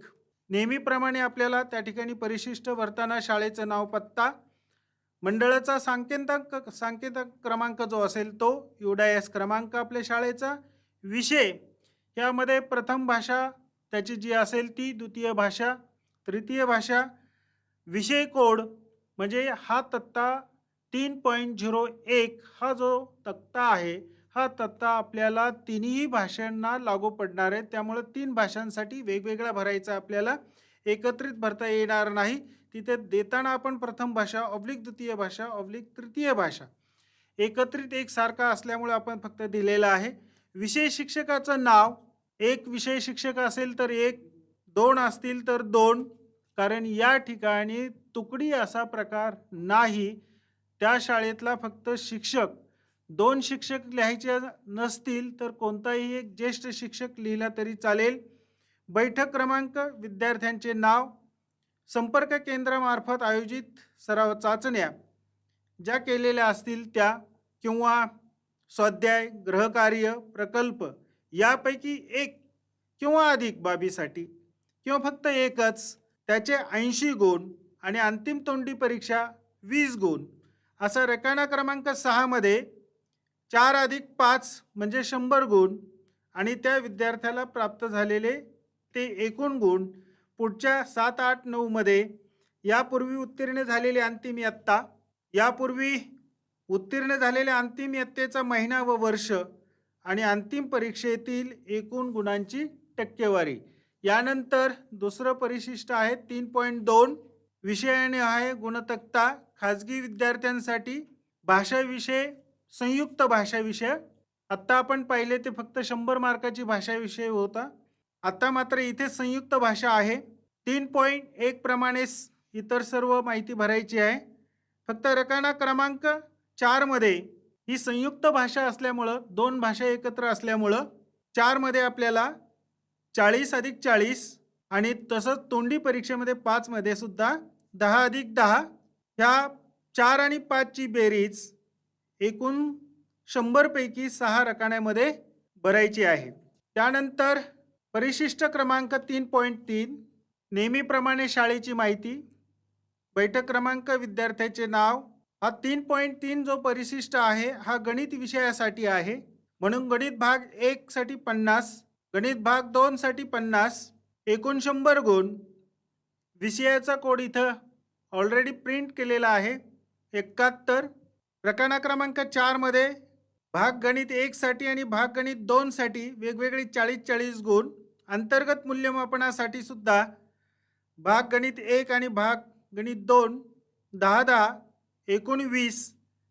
प्रकरण क्रमांक 6 मध्ये 40 अधिक 40 अधिक 20 बरोबर 100. आणि खाजगी विद्यार्थ्यांच्या बाबतीत यापूर्वी उत्तीर्ण झालेल्या शेवटच्या वर्गाचा तपशील प्रकरण क्रमांक 7 आणि 8 मध्ये द्यायचा आहे. परिशिष्ट क्रमांक 3.04 हे जे आहे ते विज्ञान आणि तंत्रज्ञान या विषयासाठी आहे. इतर परिशिष्ट भरताना आपण जसं शाळेचं नाव, युडायस, मंडळाचा सांकेत क्रमांक भरत होतो त्याप्रमाणे ते भरायचं आहे. बैठक क्रमांक, विद्यार्थ्याचं नाव. भाग 1 विज्ञान भाग 1 40 गुण, विज्ञान भाग 2 40 गुण. प्रकरण क्रमांक 4. प्रकरण क्रमांक 5 मध्ये विज्ञान भाग 1 आणि विज्ञान भाग 2 मंडळाच्या मार्गदर्शक सूचनेप्रमाणे जे काही विशेष लेखन कार्य करून घेतलेलं आहे त्याचे मार्क भरायचे. एक मुद्दा म्हणून मी या ठिकाणी फक्त मुद्दा मांडतो, तो म्हणजे असा की आपल्याला काही शंका जर आली असेल की या ठिकाणी आम्ही भाग 1 भाग 2 मग हे प्रॅक्टिकलचं सुद्धा भाग 1 किंवा विशेष लेखन कार्याचं भाग 1 आणि भाग 2 असं का भरायचं, तर मंडळाचं जे ब्रॉड शिस्ट आपल्याकडं परीक्षा झाल्यानंतर अंतिम निकालपत्र येतं त्याच्यामध्ये अशा प्रकारची तरतूद असते. त्यामुळं या ठिकाणी कुठलाही भाग ओमेट किंवा ओघळू नये, जसं सांगितले तसंच भरायचं आहे. कारण त्या ठिकाणी जर एखाद्या रकान्यातले मार्क नसतील तर त्या विद्यार्थ्याचा त्याच्यावरती परिणाम होऊ शकतो. म्हणून कुठलाही भाग न गाळता सर्व भाग भरायचे. एकूण गुण रकाना क्रमांक 4 अधिक 5 6 मध्ये भरायचे आहेत. 7-8 मध्ये त्या विद्यार्थ्याची पूर्वीची इयत्ता जी असेल उत्तीर्ण केलेली ते अंतिम गुणाची टक्केवारी भरायची. 3.5 परिशिष्ट क्रमांक हे जे आहे सामाजिक शास्त्रासाठी आहे. सामाजिक शास्त्रामध्ये 2 विषय कंपल्सरी आहेत, ते म्हणजे इतिहास, राज्यशास्त्र आणि भूगोल. यामध्ये 50-50 गुण आहेत. आत्ता आपण पाहिल्याप्रमाणे शाळेचं नाव, युडायस क्रमांक, विषय कोड 2 वरती मोकळ्या शिक्षकांच्या जागा दिसतात. ते 2 शिक्षक असतील तर 2, एकच असेल तर एकच नाव. बैठक क्रमांक, विद्यार्थ्याचं नाव आणि 40-40 पैकी गुण. अंतर्गत मूल्यमापनाचे सुद्धा 20 पैकी 5 अ अधिक ब. इथेही 4 अ अधिक ब, अ अधिक ब आणि अ अधिक ब यांची बेरीज आपण एकत्रित करतो. रकाना क्रमांक 4 आणि 5 यांची बेरीज 6 मध्ये केलेली आहे. 7 आणि 8, 9 या रकान्यामध्ये नेहमीप्रमाणे त्याच्या मागील इयत्तेची माहिती, उत्तीर्ण झालेलं किंवा त्याच्यातली अंतिम टक्केवारी. परिशिष्ट 3.06 हे शरीरशास्त्र, आरोग्यशास्त्र आणि ग्रहशास्त्र यासाठी आहे. शरीरशास्त्रासाठी जे गुण आहेत ते 30, त्यानंतर परत 20 गुण, त्यानंतर 20 आणि रकाना क्रमांक 4 अधिक 5 यांची बेरीज 6 मध्ये. 7, 8 आणि 9 मध्ये त्याच्या पाठीमागच्या म्हणजे खाजगी विद्यार्थ्याच्या बाबतीमध्ये यापूर्वी उत्तीर्ण झालेली अंतिम इयत्ता, यापूर्वी उत्तीर्ण झालेल्या अंतिम इयत्तेचा महिना आणि वर्ष आणि त्याची टक्केवारी. परिशिष्ट क्रमांक 3.07 खाजगी दिव्यांग विद्यार्थ्यांसाठी आहे. आपल्या शाळेतून खाजगी विद्यार्थी किंवा आपल्या संपर्क केंद्रावरून दिव्यांग विद्यार्थी बसला किंवा कसे याची माहिती आपल्याकडे असते आणि त्यावर आधारित हे परिशिष्ट आपण भरायचे असतात. अंकगणित आणि कार्यशिक्षणासाठी आहे. 50-50 बरोबर एकूण 100 गुण. आत्ताच सांगितल्याप्रमाणे माध्यमिक शाळेचे नाव, मंडळाचा सांकेताक क्रमांक, विषय कोड, विषय शिक्षकाची नावं, बैठक क्रमांक, विद्यार्थ्याचे नाव, रकाना क्रमांक 4 आणि 5 मध्ये अंकगणित आणि कार्यशिक्षण यांची गुण द्यायचे 50-50 पैकी. रकाना क्रमांक 6 मध्ये 4 अधिक 5 यांची एकूण बेरीज 100 पैकी. 7, 8 आणि 9 मध्ये खाजगी विद्यार्थ्याची दिव्यांग असेल तरी सुद्धा त्याचे मागच्या वर्षाची अंतिम इयत्ता, महिना आणि टक्केवारी. परिशिष्ट क्रमांक 3.8 खाजगी दिव्यांग विद्यार्थ्यांसाठी विषयनिहाय गुणतक्ता आहे. शाळेचे नाव, मंडळाचा सांकेतिक क्रमांक, विषय कोड आणि विषयाचे एकूण गुण, विषय शिक्षकाचं नाव, बैठक क्रमांक, विद्यार्थ्याचे नाव, संपर्क केंद्रामार्फत आयोजित केलेल्या सराव चाचण्या, पूर्ण केलेला स्वाध्याय, पुस्तिका, गृहकार्य यापैकी जे घेतलेले असेल ते प्राप्त गुण आणि त्याचे एकूणात रूपांतरित करून 100 गुण. 5 रकान्या क्रमांकामध्ये 100 पैकी गुण द्यायचे. 6, 7 आणि 8 मध्ये त्या विद्यार्थ्याच्या मागच्या वर्षाची उत्तीर्ण झालेली किंवा मागील इयत्ता, उत्तीर्ण झालेल्या अंतिम इयत्तेचा महिना आणि वर्ष, परीक्षेत मिळालेले एकूण गुणांची टक्केवारी. परिशिष्ट क्रमांक 309 हा खाजगी विद्यार्थ्यांसाठी श्रेणीनिहाय गुणतक्ता आहे. शाळेचे नाव, मंडळाचा सांकेतिक क्रमांक, विषयाचे नाव, UDIS क्रमांक. या ठिकाणी जे श्रेणी विषय आहेत त्याला एकापेक्षा जास्त शिक्षक असू शकतात, म्हणून 1, 2, 3 आणखी असेल तर तुम्ही चौथा सुद्धा नाव घालू शकता आणि 2च शिक्षक असतील तर 2 नावं. बैठक क्रमांक, विद्यार्थ्यांचे नाव, मंडळाच्या विविध कार्यपद्धतीनुसार आयोजित केलेल्या मूल्यमापनाप्रमाणे प्राप्त श्रेणी. प्रथम आहे आरोग्य व शारीरिक शिक्षण P1. जी श्रेणी प्राप्त झालेली असेल ती. जर तो अपंग असेल तर H. कला रसस्वादाची श्रेणी 5 क्रमांकामध्ये. स्काउट गाईड ज्या पर्यायी विषय आहे त्याची विषय कोड आणि श्रेणी 7 मध्ये नोंद करायची आहे. परिशिष्ट क्रमांक 4.01 हा आयसोलेटेड, हा जरा थोडासा रोळलेला शब्द वाटतो म्हणून आयसोलेटेड, खरं तर त्याला तुरळक विषय घेऊन असं म्हणतात, किंवा राज्य मंडळ किंवा अन्य मंडळातून माध्यमिक शालांत प्रमाणपत्र परीक्षा जर हा विद्यार्थी देत असेल तर त्याच्यासाठी हे परिशिष्ट आहे 4.01. माध्यमिक शाळेचं नाव, मंडळाचा सांकेतिक क्रमांक, UDIS क्रमांक, बैठक क्रमांक, विद्यार्थ्याचे नाव, यापूर्वी इयत्ता 10वी उत्तीर्ण झालेल्या त्या मंडळाचं नाव, हा विद्यार्थी जर दुसरे कुठून उत्तीर्ण झाला असेल तर. त्यानंतर विषय, 10वी उत्तीर्ण परीक्षेचा महिना आणि वर्ष. विषयानिहाय 10वीच्या उत्तीर्णतेचा विषयानिहाय तपशील जर द्यायचा असेल, त्यांनी एकच विषय घेतला असेल तर बाकी उत्तीर्ण विषय मात्र आपल्याला त्याला लिहायचे आहेत. हा दुसऱ्या मंडळाचा असू शकतो. बैठक क्रमांक, प्राप्त गुण किंवा श्रेणी कितीपैकी. सन 2021चे प्रविष्ट होणारे तुरळक विषय आणि मग त्याला याच्यामध्ये कोणता विषय एक घ्यायचा होता 21ला ते रकाना क्रमांक 7 मध्ये लिहायचं आहे. मंडळाच्या मार्गदर्शक सूचनाप्रमाणे आयोजित अंतिम तोंडी परीक्षा, प्रात्यक्षिकाऐवजी विशेष लेखन कार्य, अंतर्गत मूल्यमापन यामध्ये प्राप्त गुण ते 20 पैकी असतील तर 20 पैकी, किंवा त्याचं विभाजन असेल 10+10 तर त्यापैकी हे रकाना क्रमांक 8 मध्ये भरायचे. आणि मग त्याने जो तुरळक विषय घेतलेला आहे त्या तुरळक विषय शिक्षकाची सही आणि खाली मुख्याध्यापकांची स्वाक्षरी भरून परिशिष्ट 4.1 पूर्ण करायचं आहे. यानंतर जे परिशिष्ट आहेत ते म्हणजे संकलित निकाल तक्ते, नियमित विद्यार्थी त्यांच्यासाठी आहे.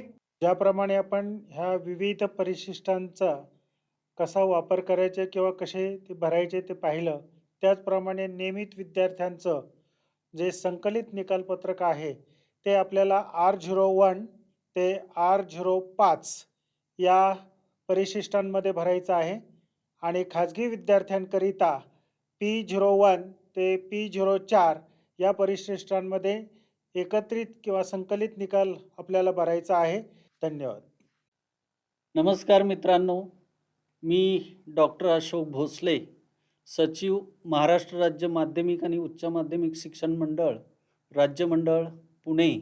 आपणा सर्वांना कल्पना आहे की मार्च 2020 पासून कोविड-19 या विषाणूचा प्रादुर्भाव महाराष्ट्र राज्यासह संपूर्ण देशामध्ये किंबहुना जगामध्ये सुरू झाला आणि मग तो टप्प्याटप्प्याने वाढत गेल्यानंतर आपलं जे शैक्षणिक वर्ष आहे सन 2021 हे बऱ्याचशा प्रमाणात थोडंसं डिस्टर्ब झालं आणि मग अध्ययन अध्यापन प्रक्रियेवर झालेला परिणाम, मग त्याच्या अनुषंगाने अभ्यासक्रमामध्ये केलेली 25% कपात आणि मग पुन्हा जेव्हा आपण परीक्षेचं नियोजन एप्रिल-मे 2021मध्ये केलं, ती परीक्षा प्रत्यक्ष सुरू होण्यापूर्वी पुन्हा एकदा फेब्रुवारी 2019 पासून या विषाणूचा वाढलेला प्रादुर्भाव, ही संपूर्ण परिस्थिती विचारात घेतल्यानंतर शासनाने विद्यार्थ्यांच्या आरोग्याला आणि त्यांच्या जीविताला प्राधान्याने महत्त्व दिलं आणि तो भाग विचारात घेऊन अतिशय महत्त्वपूर्ण निर्णय शासनाने 12 मे 2021च्या शासन निर्णयानुसार घेतला आणि मंडळामार्फत आयोजित करण्यात येणारी माध्यमिक शालांत प्रमाणपत्र परीक्षा इयत्ता 10वीसाठी जी असते ती रद्द करण्याचा निर्णय घेतला गेला.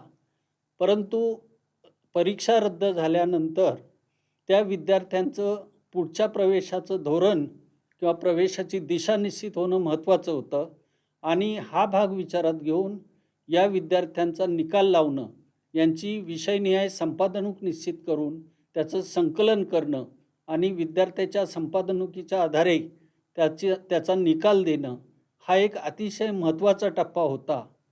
याच्यामध्ये अनेक मतप्रवाह जरी असले तरी मंडळाची गुणपत्रिका आणि प्रमाणपत्र हे विद्यार्थ्याच्या संपूर्ण भावी आयुष्याच्या दृष्टीने अतिशय महत्त्वाचं होतं.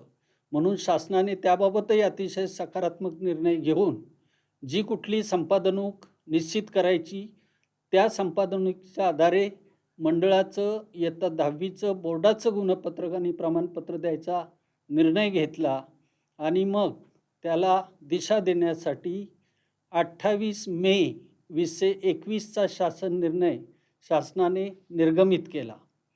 या शासन निर्णयामध्ये मूल्यमापन कसं करायचं, निकालाचं संकलन कसं करायचं आणि त्याच्या कार्यवाहीचे टप्पे काय असतील आणि प्रत्येकाची या संदर्भातली जबाबदारी काय असेल हा सर्व भाग निश्चित केला गेला.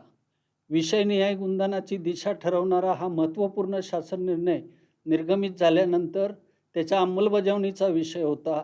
त्या अंमलबजावणीच्या दिशा ठरवण्याचा भाग मंडळाकडे होता आणि मग मंडळाने तो शासन निर्णय समोर ठेवून शाळांना, विषय शिक्षकांना, वर्ग शिक्षकांना, निकाल समित्याला आणि मुख्याध्यापकांना पुढील कार्यवाही करणं सुकर जावं, किंबहुना त्या शासन निर्णयाचा आशय अतिशय सखोलपणे समजून अगदी निर्धोक पद्धतीने कार्यवाही करता यावी, यासाठी मंडळाने आजच्या तारखेला म्हणजे 9 जून 2021 रोजी एक परिपत्रक अतिशय तपशिलाने निर्गमित केलेलं आहे आणि याच्यामध्ये विषयनिहाय गुणदान आणि बाकीच्या सर्व कार्यवाहीचा अतिशय सखोल तपशील आणि ते गुण भरण्यासाठीचे विषयनिहाय यासाठी मंडळाने अतिशय तपशीलवार आणि अगदी छोट्या मोठ्या बारकाईने विचार केलेल्या सूचनांचा समावेश असलेलं एक परिपूर्ण परिपत्रक 9 जून 2021 रोजी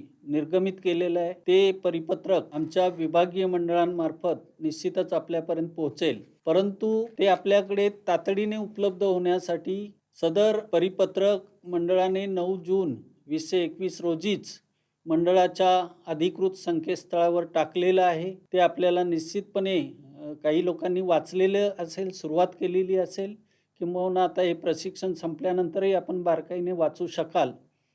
काहींकडे ही कॉपी उपलब्धही असेल. आता त्या परिपत्रकाच्या संदर्भात अनेक गोष्टी तपशिलाने यापूर्वीच्या आमच्या सहकाऱ्यांनी, माननीय अध्यक्षांनी आपल्याला नमूद केलेल्या आहेत, सांगितलेल्या आहेत. परंतु याच्यामध्ये ज्या प्रामुख्याने मुख्याध्यापकांच्या ज्या भूमिका आहेत किंवा निकाल समितीची जी भूमिका आहे ती अतिशय महत्त्वाची आहे आणि ती परिपत्रकामध्ये देखील स्पष्टपणे नमूद केलेली आहे. पहिला टप्पा जो या मूल्यमापन प्रक्रियेचा सुरू होणार आहे तो निकाल समितीच्या गठनाने सुरू होणार आहे. आमचा शासनाचा शासन निर्णय निर्गमित झाल्यानंतर बहुतांश माध्यमिक शाळांनी निकाल समितीचं गठन केलेलं असेलच. काही शाळांनी आमचं परिपत्रक निर्गमित झाल्यानंतर याबाबत कार्यवाही केलेली असेल. ज्या ठिकाणी कुठे कार्यवाही झालेली नसेल त्यांनी ताबडतोब या निकाल समितीचं गठन करावं. निकाल समितीची रचना अतिशय स्पष्टपणे परिपत्रकात आणि शासन निर्णयातही दिलेली आहे. कमाल 7 सदस्यांचा समावेश या निकाल समितीमध्ये असणं अपेक्षित आहे. याच्यामध्ये मुख्याध्यापक, उपमुख्याध्यापक, पर्यवेक्षक किंवा सेवाज्येष्ठ शिक्षक जी काही पदं आपल्याकडे उपलब्ध आहेत त्या पद्धतीने ही प्रशासकीय पदं त्याच्यामध्ये समाविष्ट असतील. आणि इयत्ता 10वीसाठी जे कोर सब्जेक्ट आहे त्या प्रत्येक कोर सब्जेक्टचा किमान एक शिक्षक या समितीमध्ये असावा. आणि या शिक्षकाची निवड करताना शक्यतोवर इयत्ता 10वीला अध्यापन करायचा अनुभव आणि त्याचबरोबर सेवाज्येष्ठता विचारात घेऊन जर हा निर्णय घेतला गेला तर ती समिती अतिशय परिपक्व होईल अशी माझी धारणा आहे. ही समिती गठीत केल्यानंतर 2 टप्प्यात कार्यवाही आम्ही दिलेली आहे की काही कामं, काही जबाबदाऱ्या या मुख्याध्यापकांसाठी दिलेल्या आहेत आणि काही जबाबदाऱ्या ह्या निकाल समितीमध्ये जे सदस्य आहेत किंवा समिती आहे त्यांच्यावरती आहेत.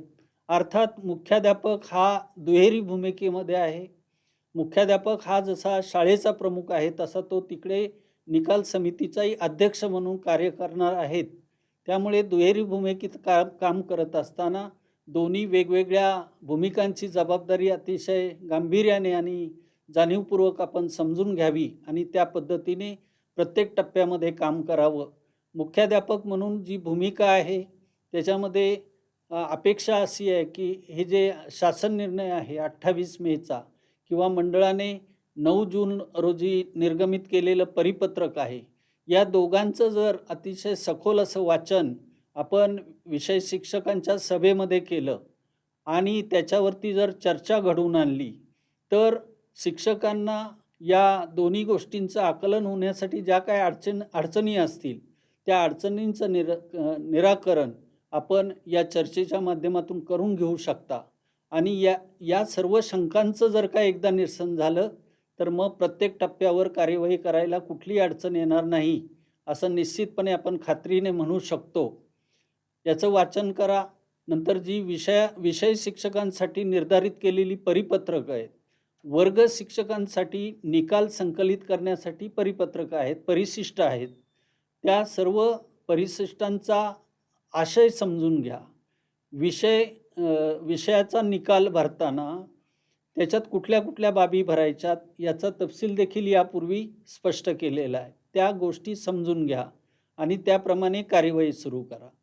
या दोन्ही स्तरावर कार्यवाही करत असताना पहिल्यांदा विषय शिक्षकांची भूमिका सुरू होईल. यापूर्वीच्या वक्त्यांनी स्पष्ट केल्याप्रमाणे 9वीचे वर्ग त्या विषयाचे, 9वीचे ज्या वर्गाचे गुण आहेत त्या विषयांचे त्या गुणांचा विचार होणार आहे. इयत्ता 10वीच्या संपूर्ण शैक्षणिक वर्षामध्ये जे शासन निर्णयामध्ये नमूद केलेलं वेगवेगळं मूल्यमापन आहे, ज्या बाबी लागू आहेत मूल्यमापनाच्या त्या परिशिष्टामध्ये भराव्यात.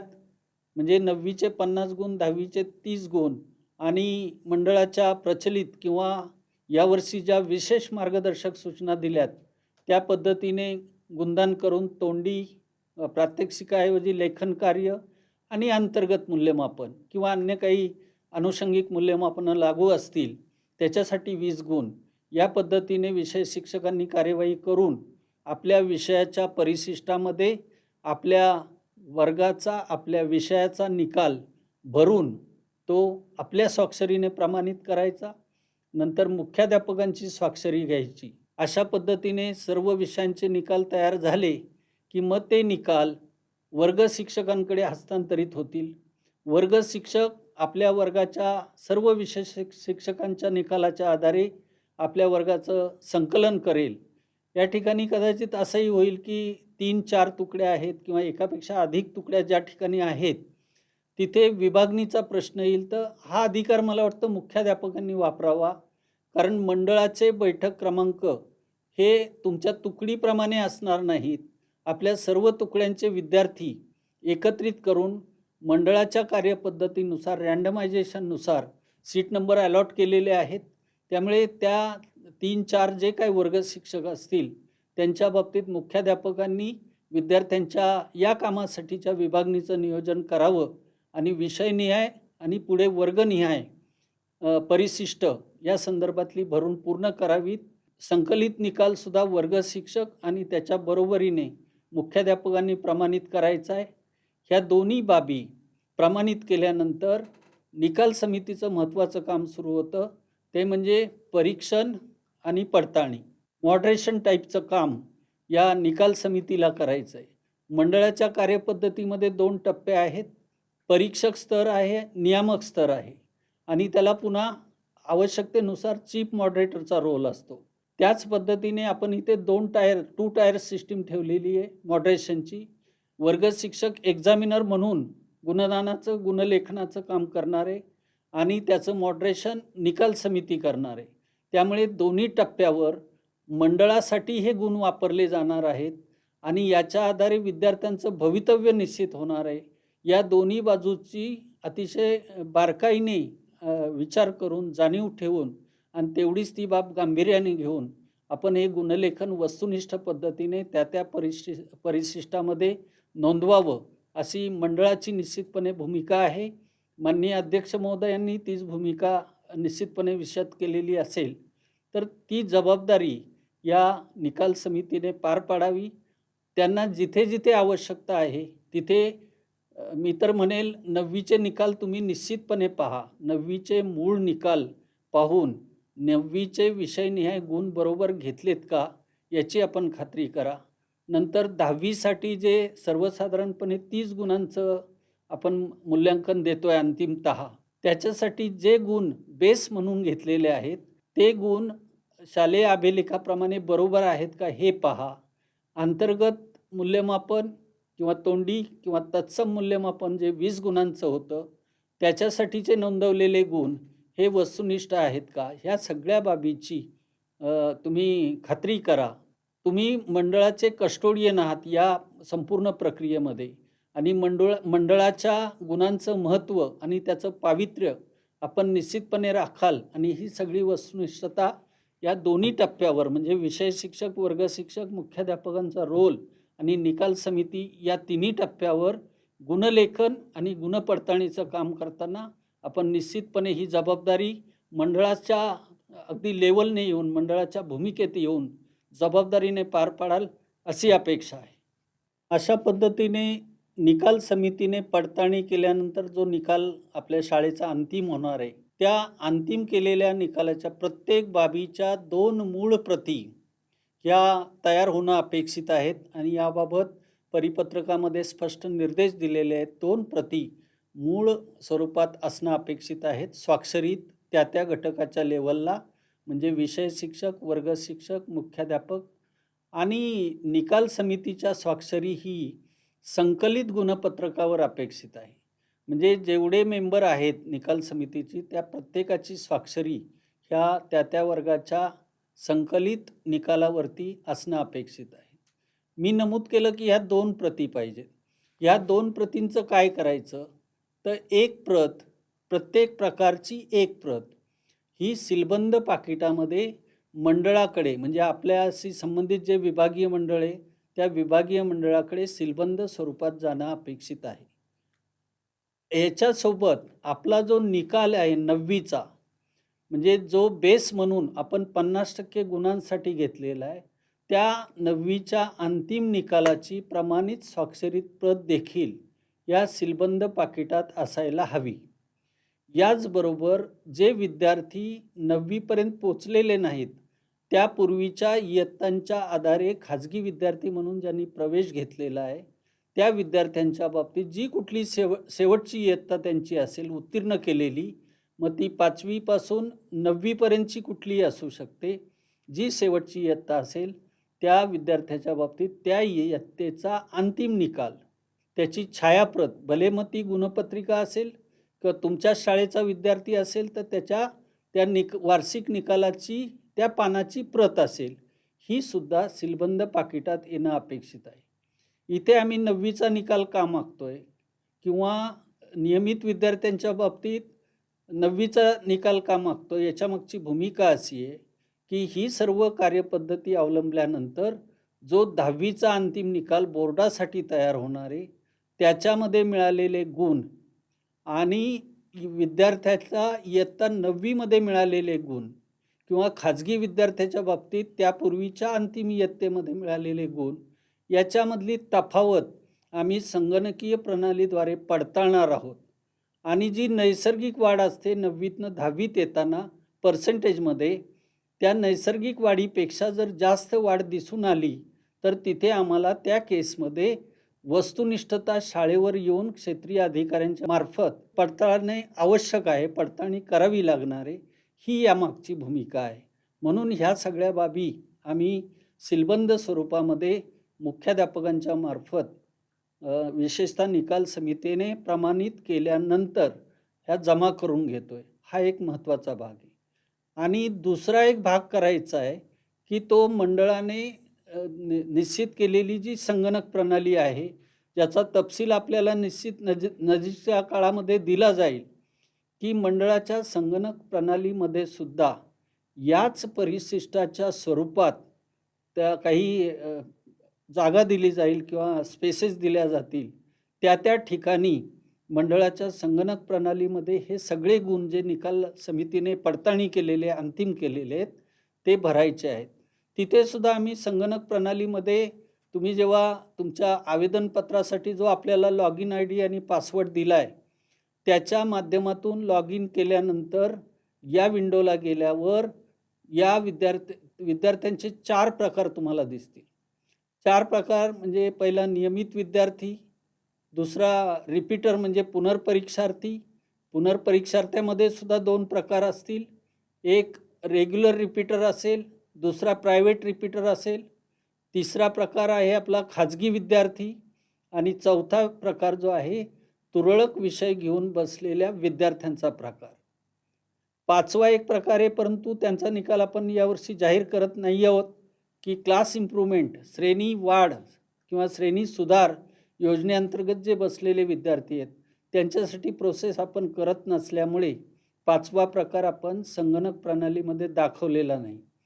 आता या प्रकारचा विद्यार्थी किंवा या ठिकाणी समजा नियमित विद्यार्थ्याला तुम्ही क्लिक केलं तर तुम्हाला तुमच्या विद्यार्थ्यांचा डेटा दिसेल. कसा दिसेल किंवा कुठल्या विद्यार्थ्याचा दिसेल? ज्या विद्यार्थ्यांचे आवेदनपत्र आपण मंडळाने निर्धारित केलेल्या कालावधीमध्ये भरलेले आहेत, त्यांचे विषय भरलेले आहेत, त्यांचा अन्य तपशील भरलेला आहे, अशा परीक्षेचे आवेदनपत्र भरलेल्या विद्यार्थ्यांचाच तपशील तुम्हाला संगणक प्रणालीमध्ये दिसेल. एखादा विद्यार्थी ओपन केला तर त्याने जे आवेदनपत्रात विषय घेतलेत ते विषय दिसतील आणि विषयनिहाय जसं परिशिष्टामध्ये गुण नोंदवण्याची तरतूद आहे त्याच सिस्टीममध्ये त्याच फॉर्मॅटमध्ये संगणक प्रणालीमध्ये सुद्धा विषयनिहाय गुण भरण्याची तरतूद दिलेली असेल. हे करत असताना काही अडचणी येऊ शकतात, की एखादा विद्यार्थी एखादा विषय तिथे दिसतोय डेटामध्ये, परंतु ऐन वेळेला त्या विषयाचा तुमचा कुठलाही तपशील उपलब्ध नाही. त्याला कारणं वेगवेगळी असतील. समजा विषय भरताना चूक झाली आणि प्रत्यक्ष विषय वेगळाच होता, तर त्या बाबतीत काय करायचं याची सुद्धा सूचना आम्ही संगणक प्रणालीमध्ये दिलेल्या आहेत. त्याच्यासाठी पर्याय उपलब्ध करून दिलेले आहेत. तर या वेगवेगळ्या सूचना विचारात घेऊन संगणक प्रणालीमध्ये हे गुण भरायचे आणि एकदा परिशिष्ट भरायचं काम शिक्षकांचं झालं, मुख्याध्यापकांचं झालं, की मग संगणक प्रणालीमध्ये गुण भरायला काही वेगळा फॉर्मॅट नाही. फक्त आपण हार्ड कॉपीकडनं एक तांत्रिक सिस्टीमकडे जातोय. त्यामुळे वेगळं ट्रेनिंग किंवा वेगळं समजून घेण्याची गरज पडणार नाही. पण हे 2 टप्पे मुख्याध्यापक आणि शाळा निकाल समिती जी आहे त्यांच्या स्तरावर दिलेल्या वेळापत्रकानुसार होणं गरजेचं आहे. मित्रांनो, ह्या दोन्ही टप्पे झाले की रोल इथे पहिल्या टप्प्यातला तरी संपला आहे. परंतु त्याच्यानंतर आमची प्रक्रिया सुरू होणार आहे. आम्हाला काही भरलेल्या डेटामध्ये पडताळा घ्यायचे. आमच्याकडे बरेचसे वेगवेगळे सोर्सेस आहेत. जसं आपण इयत्ता 9वीच्या विद्यार्थ्यांचा अंतिम निकाल सरळ प्रणालीमध्ये भरलेला आहे. तिथे प्रत्येक विद्यार्थ्याचे 9वीचे एकूण टक्केवारी गुण नोंदवलेले आहेत. त्याच्याशी कंपॅरिझन होणार आहे. मगाशी सांगितल्याप्रमाणे खाजगी विद्यार्थ्याच्या बाबतीत तुम्ही दिलेल्या अंतिम निकालाच्या आधारे पडताळणी होऊ शकते आणि जिथे गुण भरले गेले नाहीत किंवा अन्य काही कारणामुळे विद्यार्थ्याचा निकाल सर्व विषयांचा नमूद झाला नाही, अशा सगळ्या कॉन्ट्रोवर्सीज मंडळाच्या प्रचलित पद्धतीप्रमाणे सोडवल्या जातील आणि त्या सॉल्व केल्या जातील. परिपत्रकात किंवा शासन निर्णयात नमूद केल्याप्रमाणे आपण केलेली कार्यवाही ही सगळी यथानियम आहे का? शासन निर्णयातील सर्व तरतुदींचं पालन झालं आहे का? अंमलबजावणी करताना कुठं कुसूर झाली का किंवा कुठे त्रुटी राहिलेली आहे का? याचा पडताळा निश्चितपणे घेतला जाणार आहे. त्यासाठी आमचे काही क्षेत्रीय अधिकारी किंवा क्षेत्रीय अधिकाऱ्यांनी गठीत केलेली पथकं, मंडळाचे काही प्रतिनिधी किंवा मंडळाची पथकं निवडक शाळांना किंवा जिथे सस्पेक्टेड मार्क्स आलेले आहेत आमच्याकडे त्याच्या संदर्भात शाळांना प्रत्यक्ष भेटी देतील आणि या सर्व निकालाची गुणांची खातरजमा आवश्यकतेनुसार निश्चितपणे केली जाणार आहे. आपल्याला काही या ज्या अभिलेखाच्या आधारे आपण गुण किंवा निकाल तयार केलेला आहे, विषयाचे गुण भरलेले आहेत, त्या सर्व अभिलेखांचं जतन करण्याबाबतचे निर्देश आपल्याला आहेत. मित्रांनो, आपल्या सगळ्यांना कल्पना आहे SS कोड म्हणजे माध्यमिक शाळा संहितेमध्ये जी तरतूद आहे की निकालासंदर्भातले अभिलेख किंवा उत्तरपत्रिका यांचं जतन परीक्षेच्या किंवा निकालाच्या तारखेपासून 18 महिन्यांसाठी करायचं असतं. त्याच पद्धतीचं धोरण शासन निर्णयामध्ये नमूद केलं आहे.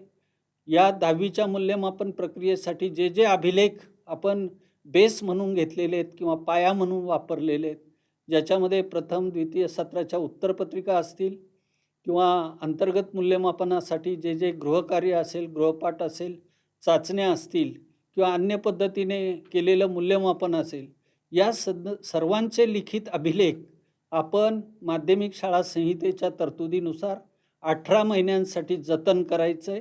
आणि हे जतन, अभिलेख जतन करणं निश्चितपणे आपल्या सर्वांना माहिती आहे, जसं शासकीय प्रणालीला अनिवार्य भाग असतो तसा माध्यमिक शाळांनासुद्धा अभिलेखाचं जतन हा मुख्याध्यापकांचा एक सेवा शर्तीमधला महत्त्वपूर्ण भाग आहे आणि जबाबदारी आहे. ही निश्चितपणे आपणा सर्वांना माहिती आहे. आणि पुढचा एक भाग शासन निर्णयात नमूद केला आहे की या कार्यवाहीच्या सर्व भागांमध्ये परिपूर्णता असणं अपेक्षित आहे. अभिलेखाचं जतन करणं जसं अनिवार्य आहे, त्याच पद्धतीने सर्व तरतुदींचं पालन करून निकालाचं अंतिमीकरण करणं आणि मंडळाचा निकाल वस्तुनिष्ठ पद्धतीने लावण्यासाठी आपल्याला दिलेल्या जबाबदारीचं काटेकोर पालन करणं, अंमलबजावणी करणं हे महत्त्वाचं आहे. मात्र त्याच्यात कसूर केल्यानंतर शास्तीच्या किंवा कारवाईच्या काही तरतुदीसुद्धा शासन निर्णयामध्ये नमूद केलेल्या आहे. त्याच्यामध्ये प्रामुख्याने माध्यमिक शाळांची परवानगी किंवा मान्यता रद्द करणं किंवा मंडळाच्या अनुषंगाने मंडळाची मान्यता आणि मंडळाचा सांकेतिक क्रमांक काढून घेणे यासारखी महत्त्वपूर्ण कारवाई होऊ शकते याची आपण निश्चितपणे नोंद घेतलेली असेल.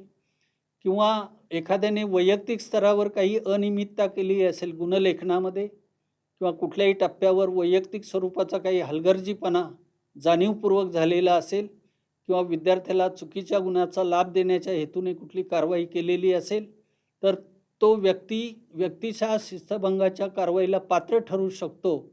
अशा प्रकारची तरतूदसुद्धा या शासन निर्णयामध्ये प्रामुख्याने केलेली आहे. ही तरतूद जशा सकारात्मक गोष्टींची असते तशा या प्रशासकीय बाबींच्याही तरतुदी प्रत्येक स्तरावर अपरिहार्य असतात.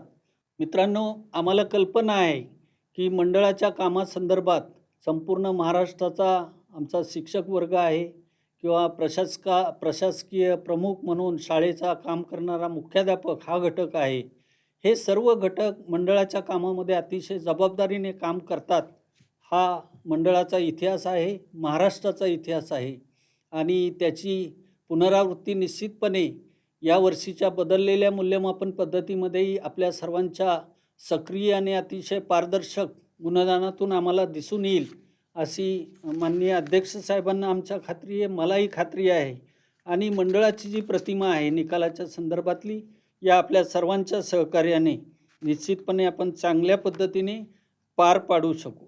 दुसरा एक भाग असतो निकालानंतरचा की निकाल जाहीर केल्यानंतर मंडळामार्फत उत्तरपत्रिकांची छायाप्रत देणं, गुणांची गुणपडताळणी करणं आणि छायाप्रती दिल्यानंतर ज्या विद्यार्थ्यांना आवश्यकता वाटते अशा विद्यार्थ्यांसाठी गुणांचं पुनर्मूल्यांकन करणं, हे 3 महत्त्वपूर्ण टप्पे मंडळाचा निकाल जाहीर झाल्यानंतर मंडळामार्फत सुरू होतात. पण ही सर्व प्रक्रिया मंडळाच्या नियमित परीक्षा पद्धतीमध्ये किंवा निकाल प्रक्रियेमध्ये समाविष्ट आहे. कारण त्या ठिकाणी मंडळाच्या सर्व उत्तरपत्रिका मंडळामध्ये जमा केलेल्या असतात. यावर्षी आपण सुरुवातीच्या वक्त्यांनी आणि मी सुद्धा सुरुवातीला नमूद केलेल्या पार्श्वभूमीवर आपण संपूर्ण महाराष्ट्रामध्ये इयत्ता 10वीचं विद्यार्थ्यांचं मूल्यमापन एका वेगळ्या पद्धतीने करतोय. या पद्धतीमध्ये ज्या अभिलेखांच्या आधारे गुणांचं निश्चितीकरण होतं आहे, हे सर्व अभिलेख शाळा स्तरावर आहेत. विशेषतः प्रथम सत्र, द्वितीय सत्र किंवा 9वीचं निकाल किंवा 10वीमध्ये झालेल्या चाचण्या किंवा इतर मूल्यमापन, ह्या सर्वांचे अभिलेख हे प्रामुख्याने विद्यार्थ्यांना दाखवले गेलेले आहेत, विद्यार्थ्यांनी पाहिलेले आहेत. त्या मूल्यमापन प्रक्रियेमध्ये विद्यार्थ्याला झालेलं गुणदान हे विद्यार्थ्याने खात्री करून घेतलेलं आहे. या सर्व पार्श्वभूमीवर आपण या तिन्ही प्रकारच्या सुविधा शासन निर्णयात नमूद केल्याप्रमाणे या वर्षीच्या निकालानंतर उपलब्ध करून देणार नाही आहोत. त्यामुळे जे गुण शाळेने भरलेले असतील त्याच्यात ॲक्युरेसीच असणं गरजेचं आहे, त्याच्यात अचूकता असणं गरजेचं आहे. ह्या तिन्ही टप्पे विद्यार्थ्यांना उपलब्ध नसल्यामुळे विद्यार्थ्याच्या हातात जो निकाल जाणार आहे बोर्डाचा गुणपत्रिकेच्या माध्यमातून, तो निर्धोक असला पाहिजे आणि या सगळ्याची खात्री करून आपण अतिशय जबाबदारीने काम करावं आणि या संपूर्ण प्रक्रियेला आणि शासनाच्या आदरणीय माननीय मंत्री महोदय, शिक्षण मंत्री महोदय यांच्या या अभूतपूर्व आणि एका ऐतिहासिक निर्णयाला चांगल्या अर्थाने प्रतिसाद देऊन एक वस्तुनिष्ठ मूल्यमापन करून दाखवूया आणि संपूर्ण महाराष्ट्राला माध्यमिक शालांत प्रमाणपत्र परीक्षेचा निकाल अतिशय चांगल्या पद्धतीने म्हणजे वस्तुनिष्ठ आणि पारदर्शक पद्धतीने लावून दाखवूया, ही अपेक्षा आपल्या सर्वांच्या वतीने मी या ठिकाणी ठेवतो. धन्यवाद.